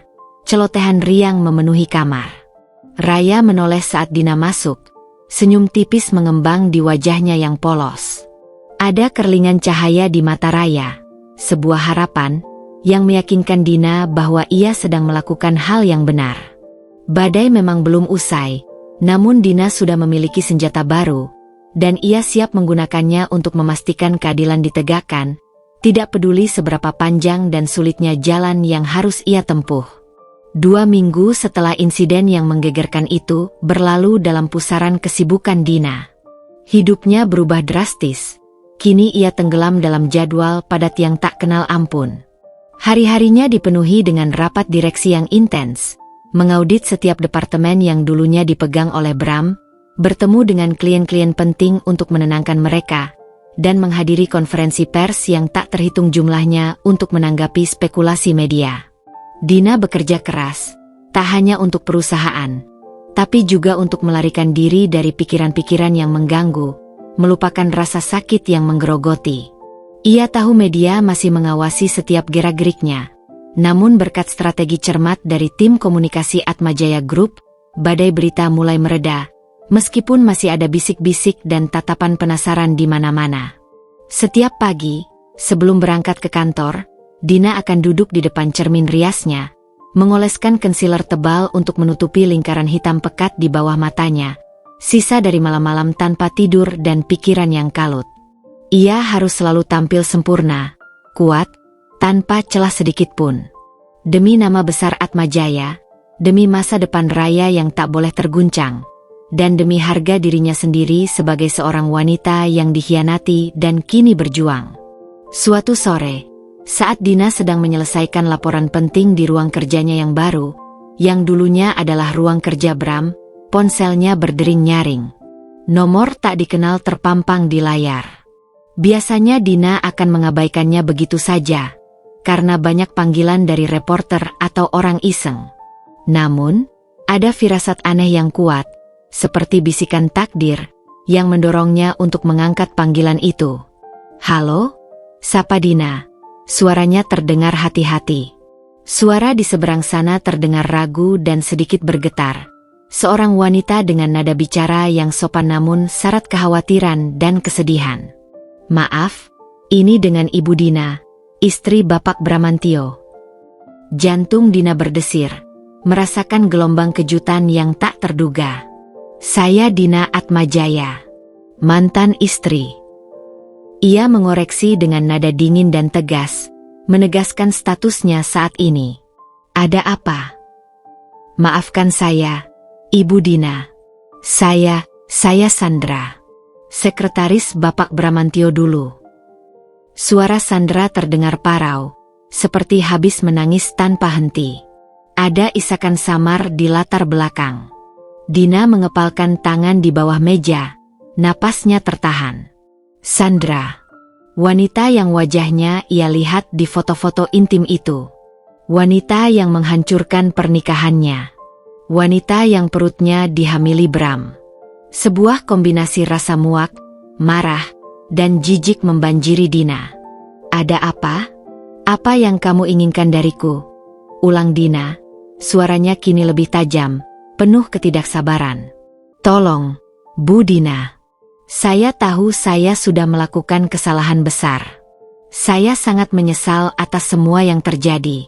Saya sungguh tidak tahu harus bagaimana lagi, kata Sandra, suaranya memohon, penuh keputusasaan yang tulus. Tapi saya terjebak. Bram, dia mengancam saya. Dia mengambil semua uang saya, Bu. Dia lari entah kemana, dan dia meninggalkan saya dengan kehamilan ini sendirian. Saya tidak punya siapa-siapa lagi, Bu. Saya tidak punya keluarga di Jakarta. Isakan Sandra kini terdengar jelas dan pilu. Dina menahan napas. Sekelebat pikiran melintas di benaknya. Apakah ini jebakan baru? Apakah ini taktik licik Bram untuk mendapatkan simpati? Atau bahkan mengalihkan perhatian dari tuntutan hukum? Namun, suara Sandra yang begitu putus asa, yang begitu terdengar tulus dalam setiap kata, terasa sangat nyata. Ada sesuatu yang janggal dari narasi itu. Bram mengambil uang Sandra? Bram lari? Bukankah seharusnya Bram yang didampingi Sandra, yang akan ia nikahi? Pertanyaan-pertanyaan itu berputar di kepala Dina. Apa maksudmu Bram mengambil uangmu? Tanya Dina, sedikit melunak, rasa penasarannya mulai mengalahkan rasa jijiknya. Ini adalah informasi yang tak terduga. Dia bilang akan membantu saya mengurus kehamilan ini, Bu. Dia bilang akan membiayai semua kebutuhan kami, termasuk biaya melahirkan dan masa depan anak. Tapi dia justru menguras rekening bank saya, semua tabungan yang saya miliki, Bu. Semua hasil kerja keras saya bertahun-tahun. Dia bilang itu untuk investasi masa depan kami. Tapi setelah ibu memecatnya, dia menghilang begitu saja. Saya tidak bisa menghubunginya sama sekali. Ponselnya tidak aktif. Rumah kontrakannya kosong. Sekarang saya tidak punya uang untuk biaya melahirkan, Bu. Dan rumah sakit terus menagih saya. Saya tidak tahu harus kemana lagi. Dina merasakan ada sesuatu yang sangat tidak beres. Bram melakukan penipuan padanya, penggelapan dana perusahaan, tapi juga pada Sandra, wanita yang seharusnya ia nikahi. Ini menunjukkan sisi Bram yang jauh lebih licik, lebih kejam, dan lebih tidak bermoral dari yang ia bayangkan. Ia mulai merasa muak pada Bram hingga ke ulu hati, tetapi juga, anehnya, sedikit iba pada Sandra. Bagaimanapun, Sandra adalah korban lain dari Bram, meskipun ia juga ikut andil dalam kehancuran rumah tangganya. Rasa marah pada Sandra kini bercampur dengan rasa kasihan yang tipis. Baiklah, kata Dina, setelah berpikir sejenak, menimbang pro dan kontra. Pertemuan ini bisa jadi kesempatan emas untuk mengumpulkan informasi lebih lanjut tentang keberadaan dan modus operandi Bram, atau mengonfirmasi sisi gelap Bram yang baru ini. Ini juga bisa jadi bukti tambahan untuk kasusnya. Kita bertemu besok. Saya akan kirimkan lokasi dan waktunya melalui pesan teks. Jangan mencoba menipu saya, Sandra. Saya akan tahu. Dina memutuskan untuk bertemu di sebuah kafe terpencil di pinggir kota, yang jauh dari sorotan media dan keramaian. Ia tidak ingin pertemuan ini menjadi bahan gosip baru atau menarik perhatian yang tidak diinginkan. Setelah menutup telepon, Dina bersandar di kursi kerjanya, memejamkan mata. Panggilan tak terduga dari Sandra telah membuka lembaran baru dalam drama yang panjang dan melelahkan ini. Bram tidak hanya mengkhianati dirinya, keluarganya, dan perusahaannya, tapi juga orang lain yang rapuh. Ia memang seorang predator berdarah dingin. Dan Dina akan memastikan tidak ada lagi yang jatuh dalam perangkapnya. Dan Bram akan mendapatkan balasan yang setimpal atas semua kejahatannya. Keesokan harinya, tepat pukul 2 siang, Dina tiba di kafe terpencil yang telah ia pilih. Lokasinya sengaja ia pilih di sebuah area yang jauh dari hiruk-pikuk pusat kota dan mata media yang selalu mengintai. Kafe itu tenang, dengan interior bernuansa kayu dan jendela-jendela besar yang menghadap ke taman kecil yang asri. Dina memilih meja di sudut paling tersembunyi, agak jauh dari pintu masuk, dekat jendela yang terlindung oleh tirai tipis. Ia mengenakan pakaian yang sangat sederhana, celana jeans gelap dan blus linen longgar berwarna krem, mencoba membaurkan diri dengan pengunjung lain yang rata-rata adalah mahasiswa atau pekerja lepas. Meskipun demikian, aura elegan dan kepercayaan dirinya tetap tak bisa disembunyikan sepenuhnya. Wajahnya memang terlihat lelah, namun sorot matanya tetap tajam dan penuh perhitungan. Tak lama kemudian, pintu kafe terbuka, dan seorang wanita masuk dengan langkah ragu. Rambutnya tampak sedikit kusam dan tidak terurus, wajahnya pucat pasi dan sembab, dengan kantung mata yang jelas menghitam. Perutnya yang membuncit tak bisa lagi disembunyikan oleh blus longgar berwarna biru tua yang ia kenakan. Itu Sandra, yang terlihat jauh lebih kurus dan tidak terawat dari terakhir kali Dina melihatnya di kantor Bram. Kondisinya menunjukkan bahwa ia memang sedang berada di titik terendah dalam hidupnya, rapuh dan putus asa. Sandra melihat Dina, dan dengan langkah gemetar menghampiri meja. Pandangannya tidak berani bertatapan langsung dengan Dina. "Bu Dina, terima kasih banyak sudah mau bertemu dengan saya." Suaranya nyaris berbisik, terdengar sangat serak dan penuh permohonan. "Duduklah, Sandra," kata Dina, suaranya dingin, namun ada sedikit nada kelembutan yang tak bisa ia hindari melihat kondisi wanita di depannya. Ia mengangkat tangan, memberi isyarat kepada pelayan. "Tolong bawakan teh hangat dan beberapa kudapan ringan untuknya." Sandra duduk di kursi di seberang Dina, menundukkan kepala dalam-dalam, enggan menatap mata Dina. Ia terus-menerus meremas ujung blusnya dengan jari jemarinya yang kurus, tampak sangat gelisah. Saya tahu saya salah besar, Bu Dina. Saya sangat menyesal atas semua yang sudah saya lakukan. Saya tidak tahu harus mulai dari mana, Bu." Bulir air mata mulai terbentuk di pelupuk matanya. "Ceritakan semuanya, Sandra," potong Dina, langsung pada intinya, tidak ingin membuang waktu dengan basa-basi. "Dari awal, bagaimana semua ini bisa terjadi? Dan apa yang Bram lakukan padamu sampai kau harus meneleponku?" Sandra menghela napas panjang, kemudian mulai bercerita dengan suara yang bergetar hebat. Ia menceritakan bagaimana Bram, dengan pesonanya yang memikat, janji-janji manis tentang masa depan cerah, dan perhatian yang berlebihan, berhasil merayunya. Awalnya hanya pertemanan kerja biasa, kemudian berlanjut menjadi perhatian kecil yang membuat Sandra merasa istimewa, lalu berkembang menjadi hubungan terlarang di luar batas profesionalisme. Sandra mengakui bahwa ia silau dengan perhatian dan karisma Bram yang manipulatif, dan juga janji bahwa Bram akan meninggalkan Dina karena Dina terlalu sibuk dengan perusahaan dan tidak pernah memberinya perhatian. Dia bilang ibu tidak pernah punya waktu untuknya. Dia bilang ibu hanya peduli pada bisnis dan tidak peduli pada perasaannya. Sandra terisak, air mata mulai mengalir. Dina mengepalkan tangan di bawah meja. Kebohongan Bram sangat menjijikkan, sebuah narasi yang diputarbalikkan untuk membenarkan pengkhianatannya. "Saya benar-benar tidak tahu dia sudah menikah, Bu Dina. Dia bilang dia single, atau akan segera bercerai dari istrinya yang sudah tidak ia cintai lagi." Sandra mengangkat wajahnya, matanya merah dan bengkak, penuh penyesalan yang mendalam. Dia sangat pandai meyakinkan, "Bu." Dia bahkan mengajak saya ke Bali dan Maldives, mengatakan itu adalah liburan, sebelum pernikahan, kami. Dia bilang itu adalah bulan madu awal kami. Saya benar-benar percaya padanya. Bu, saya dibutakan. Dina mendengarkan dengan seksama setiap kata yang keluar dari mulut Sandra. Hatinya tercabik-cabik mendengar betapa naifnya Sandra telah menjadi korban manipulasi Bram.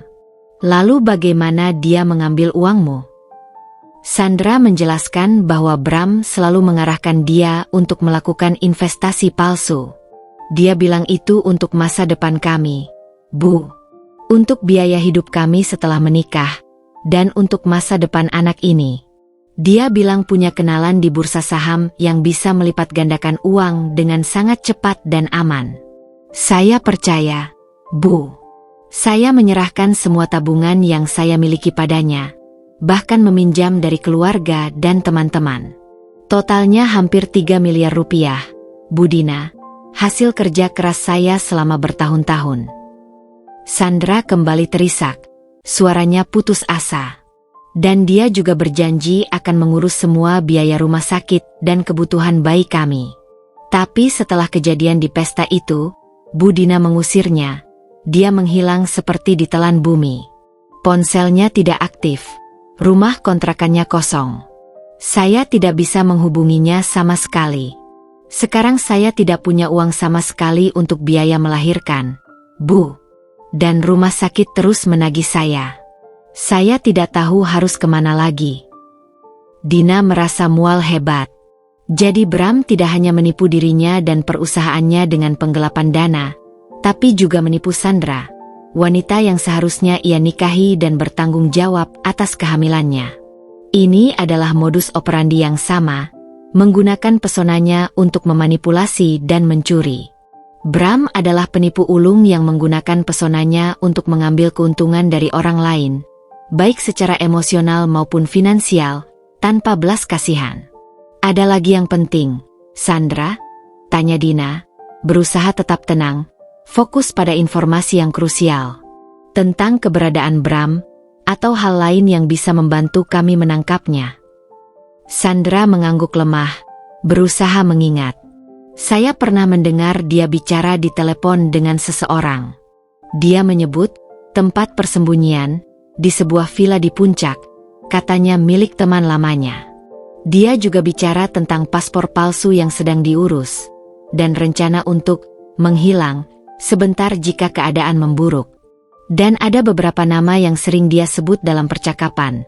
Pak Joko, katanya seorang maklar aset ilegal yang bisa membantu mencairkan uang hasil gelap, dan Ibu Rina, yang katanya bisa mengurus dokumen palsu untuk perjalanan ke luar negeri. Informasi ini sangat berharga. Dina segera mengeluarkan buku catatan kecil dari tasnya dan pena, mencatat nama-nama dan detail yang Sandra berikan dengan cermat. Kamu punya bukti transfer atau dokumen terkait Bram yang bisa kami gunakan? Sandra menggelengkan kepala. Dia selalu meminta uang tunai atau transfer ke rekening atas nama orang lain. Dia bilang itu untuk menghindari pajak dan agar investasi kami tidak terlacak. Saya terlalu bodoh untuk tidak curiga, Bu. Dina menghela napas. Sandra memang naif dan terlibat dalam perselingkuhan itu, tapi Dina bisa melihat bahwa ia juga korban Bram yang lain. Baiklah, Sandra. Saya akan membantumu. Sebagai sesama wanita dan sesama korban Bram, saya akan membantu biaya rumah sakit dan kebutuhan bayimu sampai kamu bisa mandiri dan mencari pekerjaan baru. Dina mengeluarkan dompetnya dan menyerahkan sejumlah uang tunai yang cukup besar kepada Sandra untuk kebutuhan darurat. Ini untuk biaya awal. Tapi ada syaratnya. Kamu harus bersaksi di pengadilan. Kamu harus menceritakan semua yang terjadi, setiap detail yang kamu tahu tentang Bram. Mata Sandra melebar. Tak percaya. Benarkah, Bu Dina? Ibu mau membantu saya. Air mata haru dan lega kini mengalir deras di pipinya. Saya akan bersaksi, Bu. Apapun yang ibu minta. Saya hanya ingin Bram mendapatkan balasan yang setimpal atas semua yang telah dia lakukan pada kami berdua. Dina memberikan nomor telepon Pak Raharjo kepada Sandra. Hubungi Pak Raharjo. Dia adalah pengacara keluarga saya. Dia akan membantu kamu secara hukum. Ceritakan semua yang sudah kamu ceritakan padaku, dan serahkan semua bukti yang kamu miliki, sekecil apapun itu, seperti percakapan atau pesan yang masih tersimpan. Setelah Sandra pergi, Dina masih duduk di kafe, mencerna semua informasi yang baru ia dapatkan. Bram bukan hanya suami yang tidak setia dan seorang penggelap dana. Ia adalah penipu yang berbahaya, dengan jaringan yang lebih luas dari yang ia bayangkan. Penemuan ini semakin memperkuat posisinya dalam pertarungan hukum. Dan ia kini memiliki sekutu yang tak terduga, seorang wanita yang dulunya adalah selingkuhan suaminya, kini menjadi korban Bram yang lain. Dina tersenyum sinis, sebuah senyuman pahit bercampur tekad. Bram telah menciptakan musuh-musuhnya sendiri, dan kini mereka bersatu untuk menjatuhkannya. Informasi krusial yang diberikan Sandra bagaikan tetesan air di padang pasir yang kering, memberikan petunjuk berharga yang sangat dinanti-nantikan oleh Dina dan tim hukumnya. Pak Raharjo, sang pengacara ulung, segera bertindak dengan kecepatan kilat. Ia menugaskan tim investigasi swasta terbaiknya, yang terdiri dari mantan aparat penegak hukum dan ahli forensik, untuk melacak nama-nama yang disebutkan Sandra, Pak Joko si makelar aset ilegal dan Ibu Rinasi pengurus dokumen palsu. Selain itu, keberadaan Bram di sebuah villa mewah di puncak, yang disebutkan sebagai tempat persembunyian, juga menjadi prioritas utama yang harus segera dikonfirmasi. Dina sendiri tidak tinggal diam. Di kantor Atmajaya Group, ia mengintensifkan audit pada semua proyek yang pernah ditangani Bram. Dengan berbekal informasi dari flash drive yang mengerikan itu dan detail yang diberikan Sandra, ia menemukan lebih banyak kejanggalan yang membuat perutnya mual. Ada beberapa proyek fiktif yang hanya ada di atas kertas, di mana dana dicairkan tanpa ada pekerjaan fisik yang nyata di lapangan. Dana-dana ini disamarkan melalui subkontraktor bayangan yang setelah ditelusuri ternyata berafiliasi kuat dengan Pak Joko. Bram ternyata lebih cerdik, lebih licik, dan lebih jahat dari yang ia kira, membangun jaringan korupsi kecil yang terstruktur rapi di dalam perusahaan keluarga Dina sendiri. Ini jelas penipuan terstruktur dan penggelapan berskala besar. Dina, kata salah satu akuntan forensik yang ia pekerjakan, dengan wajah tegang saat menunjukkan grafik transaksi. Jumlahnya tidak main-main. Jika kita telusuri lebih jauh, ini bisa mencapai puluhan miliar rupiah, bukan hanya puluhan atau ratusan juta. Dina merasa mual, kepalanya berdenyut-denyut. Ini bukan hanya masalah penggelapan dana pribadi untuk foya-foya, tapi juga kerusakan sistematis pada Atmajaya Group, mencoreng nama baik dan menyebabkan kerugian finansial yang signifikan. Hardiman Atmajaya, yang biasanya sangat teliti dan dikenal tidak pernah kecolongan, ternyata telah tertipu karena kepercayaannya yang terlalu besar pada menantunya sendiri. Dina berjanji pada dirinya sendiri, ia akan membersihkan semua kekacauan ini sampai ke akar-akarnya, tanpa sisa. Sementara itu, tim investigasi swasta yang disewa oleh Pak Raharjo bekerja dengan sangat cepat dan senyap. Dalam waktu kurang dari seminggu, mereka berhasil melacak keberadaan Pak Joko. Ia adalah seorang pria parubaya yang memiliki kantor kecil di daerah Kumuh, Jakarta. Sebuah tempat yang jauh dari kesan bersih, profesional, dan mencurigakan. Penyamaran mereka menunjukkan bahwa Pak Joko memang dikenal luas sebagai penghubung untuk berbagai transaksi ilegal, termasuk penjualan aset gelap dan pencucian uang, sebuah pemain kunci dalam dunia kriminal terselubung. Kami belum bisa menangkapnya tanpa perintah resmi, Bu Dina, lapor ketua tim investigasi melalui telepon yang terenkripsi. Tapi kami sudah mengantongi cukup bukti konkret untuk laporan polisi dan tuntutan serius. Bersamaan dengan itu, keberadaan Bram juga mulai tercium dengan jelas. Villa mewah di puncak yang disebutkan Sandra memang ada, dan Bram sering terlihat di sana. Namun, ia selalu bergerak cepat, sering berganti mobil dan jarang berada di satu tempat untuk waktu yang lama, menunjukkan kegelisahan yang besar. Tim investigasi menduga ia sudah mulai merasa terancam dan sadar sedang diburu, terutama setelah berita pemecatannya tersebar luas di media. Dia tampak sangat gelisah, Bu. Sering berganti mobil dan jarang keluar villa, kecuali untuk kebutuhan mendesak, lapor salah satu anggota tim investigasi dengan suara rendah. Kami yakin dia akan mencoba kabur ke luar negeri dalam waktu dekat. Pergerakannya sudah menunjukkan tanda-tanda itu. Mendengar laporan ini, Dina segera menghubungi Pak Raharjo. Pak, kita tidak bisa menunggu lebih lama lagi. Bram akan kabur.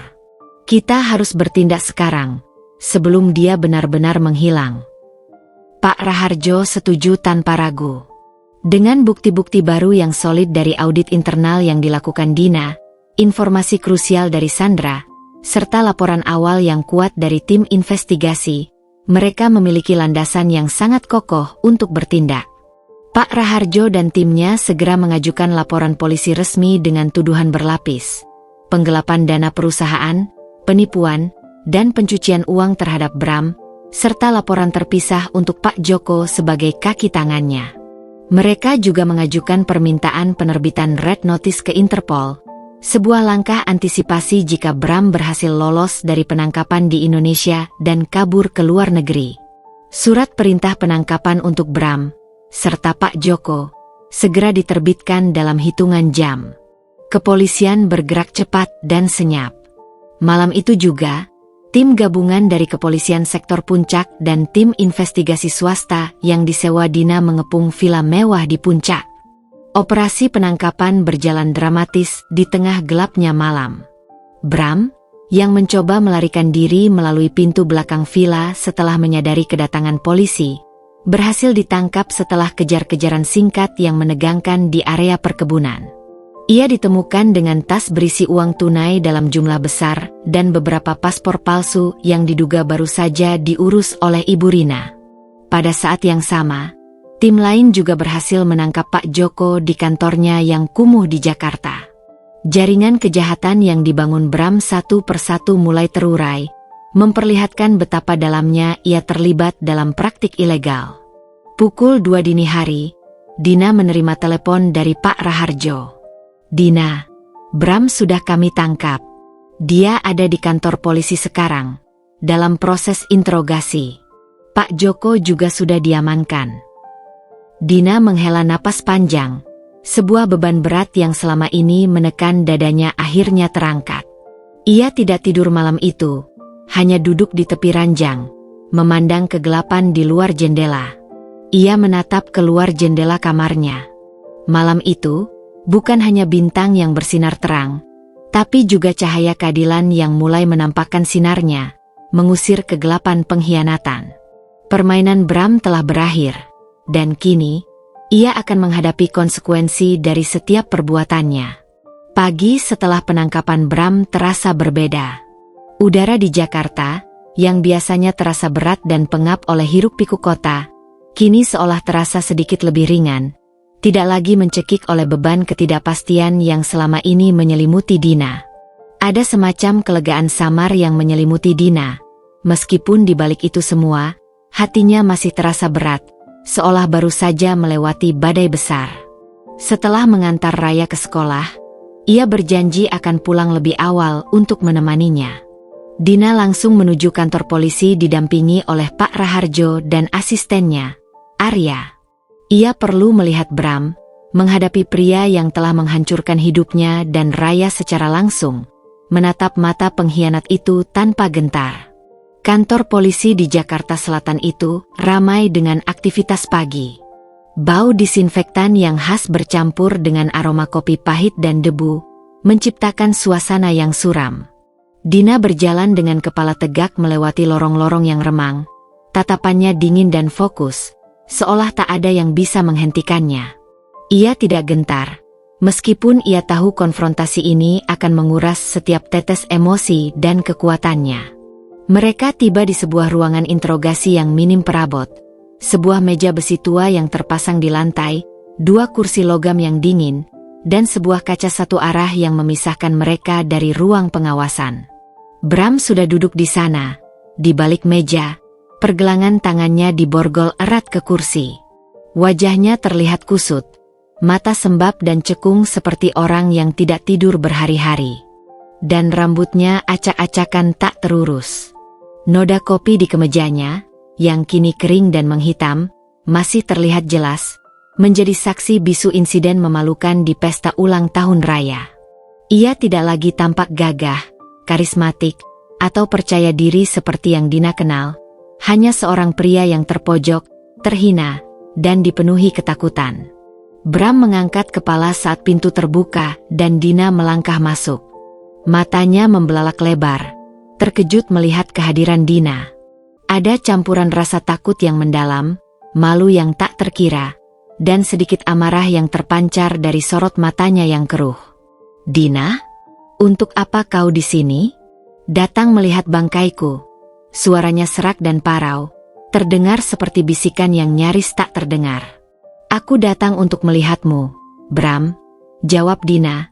Suaranya tenang, datar, namun penuh ketegasan yang dingin, seolah tak ada emosi yang tersisa. Ia duduk di kursi di hadapan Bram, menatapnya lurus tanpa berkedip. Pak Raharjo dan Arya berdiri di belakang Dina, sebagai dukungan moral dan legal, memastikan Bram tak bisa memanipulasi situasi. Bram tertawa sinis, tawa yang hampa, kering, dan penuh keputusasaan yang menusuk. "Menjengukku di neraka? Kamu pasti puas melihatku seperti ini, kan? Setelah semua yang kau lakukan padaku, setelah kau menghancurkan hidupku." "Aku puas melihat keadilan ditegakkan," balas Dina, mengabaikan tuduhan Bram yang tidak masuk akal itu. Ia tidak akan membiarkan Bram memutarbalikkan fakta. "Aku tidak akan membiarkanmu menghancurkan lebih banyak lagi. Aku menemukan flash drive MU, Bram. Aku tahu semua tentang penggelapan dana itu, proyek-proyek fiktif itu, transfer ke rekening Sandra. Dan aku juga tahu tentang Pak Joko dan Ibu Rina yang membantumu." Wajah Bram yang tadinya sudah pucat kini semakin memucat pasi, bibirnya bergetar. Matanya melebar. Ketakutan yang sesungguhnya akhirnya terlihat jelas di sana. Selama ini ia mungkin mengira Dina hanya akan menggugat cerai dan memecatnya. Ia tidak menyangka Dina akan menemukan bukti kejahatan finansialnya yang tersembunyi. Aku tidak tahu apa yang kau bicarakan," elak Bram, suaranya bergetar hebat, mencoba menjaga ekspresi tenangnya. Tapi kegelisahannya terlihat jelas, tubuhnya sedikit gemetar. Kakinya bergerak-gerak tak tenang. "Jangan berbohong, Bram." Pak Raharjo akhirnya angkat bicara.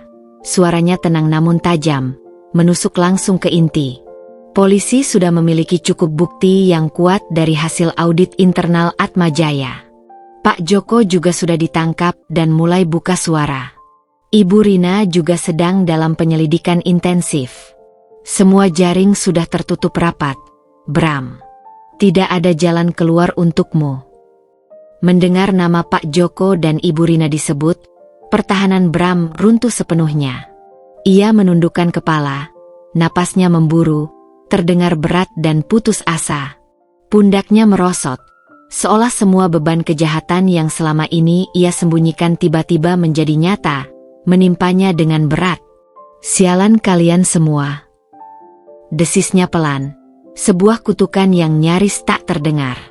Dina menatapnya, tidak ada lagi rasa cinta, kasihan, atau bahkan amarah yang membara. Hanya rasa jijik yang mendalam dan dingin. "Kamu menipu kami semua, Bram. Aku, ayah, perusahaan, bahkan Sandra.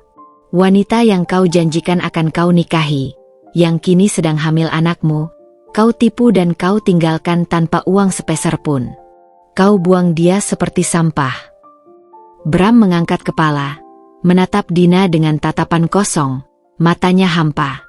"Sandra, dia juga melaporkanku." Ia tampak tidak percaya, terpukul oleh pengkhianatan dari wanita yang ia manfaatkan. "Dia adalah korbanmu yang lain, Bram," Dina menegaskan, suaranya kini lebih lembut, namun penuh kekuatan. "Dia akan bersaksi melawanku. Dia akan menceritakan bagaimana kamu menipu dan memanipulasi dirinya, bagaimana kamu menguras semua tabungannya. Tatapan Bram beralih ke kaca satu arah di belakang Dina, lalu kembali ke Dina, seolah mencari celah terakhir. Ia tidak lagi membantah, hanya menunduk dalam, menggosok-gosok borgol di pergelangan tangannya. Ia tahu permainannya sudah berakhir. Semua kebohongan dan penipuan telah terbongkar. Ini belum selesai, Bram, kata Dina, berdiri dari kursinya. Proses hukum baru saja dimulai. Kau akan membayar mahal untuk semua yang telah kau lakukan. Untuk setiap kebohongan, setiap pengkhianatan, dan setiap uang yang kau curi. Dan Raya tidak akan pernah lagi mengenalmu. Dina berbalik, melangkah keluar dari ruangan itu tanpa menoleh lagi. Ia tidak merasakan kemenangan yang manis, tidak ada euforia. Hanya sebuah kepedihan yang dalam atas kehancuran yang terjadi, namun juga sebuah kepastian. Bram akan menerima konsekuensi penuh atas perbuatannya. Dan ia, Dina, akan fokus membangun kembali hidupnya dan Raya, menjauh dari bayang-bayang kehancuran yang ditinggalkan pria itu, dan memimpin Atmajaya Group menuju masa depan yang lebih cerah. Beberapa bulan berlalu sejak penangkapan Bram, dan roda keadilan berputar sesuai rencana Pak Raharjo. Dengan bukti-bukti yang sangat kuat dan tak terbantahkan dari flash drive serta kesaksian Sandra yang berani dan jujur di persidangan, Bram terbukti bersalah atas penipuan, penggelapan dana perusahaan, dan pencucian uang. Ia dijatuhi hukuman penjara yang panjang, sebuah balasan setimpal atas setiap kejahatannya, dan seluruh aset yang terkait dengan kejahatannya disita oleh negara, termasuk sebagian besar yang ia tipu dari Sandra. Sandra, atas bantuan penuh dari Dina dan Pak Raharjo, berhasil melahirkan bayi laki-lakinya dengan selamat. Dina memastikan Sandra mendapatkan dukungan finansial dan psikologis yang ia butuhkan, termasuk biaya persalinan, kebutuhan bayi, dan bahkan memberikannya pekerjaan baru di luar Atmajaya Group, agar ia bisa memulai hidup baru yang bersih dari bayang-bayang Bram. Bagi Dina, kemenangan hukum itu terasa hambar, tidak ada euforia yang meledak-ledak. Hanya ada rasa lelah yang mendalam, seperti seseorang yang baru saja menyelesaikan maraton panjang. Namun, di balik kelelahan itu, ia merasa bangga telah berdiri tegak, melawan, dan berhasil melindungi keluarganya dari ancaman yang begitu nyata. Media perlahan mulai beralih ke berita lain yang lebih baru dan sensasional. Dan Atmajaya Group berhasil mempertahankan reputasinya yang sempat tercoreng berkat penanganan krisis yang cepat, transparan, dan tegas. Dina berhasil memimpin perusahaan melalui badai terburuk, membuktikan kapabilitasnya yang luar biasa sebagai pemimpin sejati. Ayahnya, Hardiman, yang melihat ketangguhan putrinya, semakin sering menyerahkan kendali penuh kepadanya, menikmati masa pensiun yang lebih tenang dengan cucunya. Fokus utama Dina kini adalah Raya. Insiden memilukan di pesta ulang tahun itu meninggalkan luka yang cukup dalam pada putri kecilnya. Raya menjadi lebih pendiam dari biasanya, sering melamun, dan terkadang terlihat takut jika Dina meninggalkannya. Sebuah ketakutan yang tak lagi bisa disembunyikan. Dina menyadari bahwa ia harus memprioritaskan penyembuhan emosional putrinya di atas segalanya. Suatu sore yang cerah, Dina memutuskan untuk mengajak Raya piknik di taman kota yang dekat dengan rumah mereka. Mereka duduk di bawah pohon rindang yang sangat besar, menghadap danau kecil yang tenang, di mana bebek-bebek berenang dengan damai. Dina membiarkan Raya bermain dengan bonekanya di rerumputan hijau, sesekali mencuri pandang ke wajah putrinya, mencari tanda-tanda perubahan. "Raya, sayang." Dina memulai, suaranya lembut, hati-hati, mencoba menemukan kata-kata yang tepat. "Mama ingin bicara tentang apa yang terjadi waktu itu, tentang Papa." Raya menghentikan permainannya, menatap Dina dengan mata lebar dan polos, yang kini tidak lagi memancarkan ketakutan. "Papa pergi ya, Ma." Suaranya lirih, namun ada nada pengertian yang samar. Hati Dina teriris mendengar pertanyaan itu, namun ia harus jujur. Iya, sayang. Papa pergi. Tapi papa pergi karena dia melakukan kesalahan besar. Bukan karena Raya tidak disayang, atau karena mama tidak sayang papa. Dina berusaha memilih kata-kata yang paling lembut, menjelaskan tanpa menanamkan kebencian atau rasa bersalah pada putrinya. Papa berbuat salah, dan dia harus bertanggung jawab atas kesalahannya. Papa jahat? Tanya Raya polos, kerutan kecil muncul di dahinya. Dina menghela napas panjang. Papa melakukan hal yang jahat, sayang. Tapi mama tidak mau Raya membenci papa. Mama hanya ingin Raya tahu bahwa mama akan selalu menjaga Raya. Dan kita akan baik-baik saja, bahkan lebih baik dari sebelumnya. Kita berdua adalah tim yang kuat, sayang. Kita akan selalu bersama. Raya memandang Dina, lalu perlahan mengangguk. Sebuah senyum tipis mulai mengembang di bibirnya.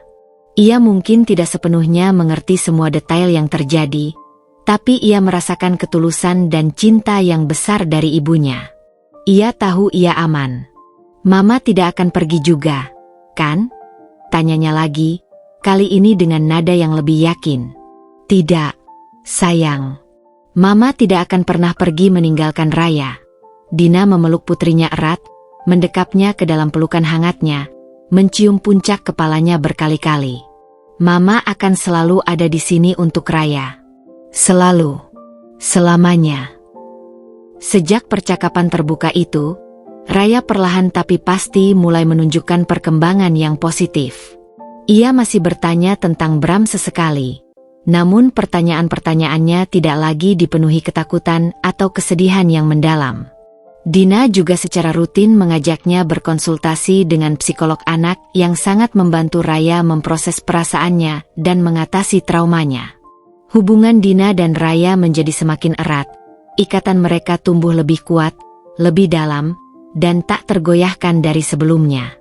Dina sendiri juga mulai menemukan kedamaian dalam dirinya. Ia telah menghadapi pengkhianatan terbesar dalam hidupnya, melaluinya dengan kepala tegak, dan bahkan menjadi lebih kuat, lebih bijaksana, dan lebih tangguh dari sebelumnya. Ia tidak lagi mencari kebahagiaan dalam hubungan romantis, setidaknya untuk saat ini. Prioritas utamanya kini jelas.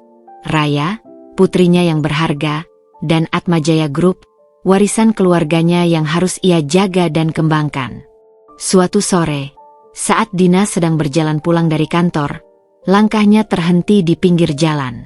Ia melihat sebuah pohon kecil yang baru ditanam, batangnya masih ramping namun terlihat kokoh.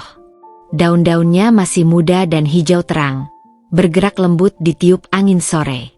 Dina tersenyum. Seperti pohon itu, ia dan Raya, serta Atmajaya Group, telah melewati badai terberat dalam hidup mereka. Mereka mungkin memiliki beberapa luka yang tak terlihat, tapi mereka akan tumbuh lebih tinggi, lebih kuat, dan lebih berakar dari sebelumnya. Ini bukan akhir dari sebuah kisah yang menyakitkan, melainkan awal dari sebuah babak baru yang penuh harapan, pertumbuhan, dan kebahagiaan yang jauh lebih kokoh.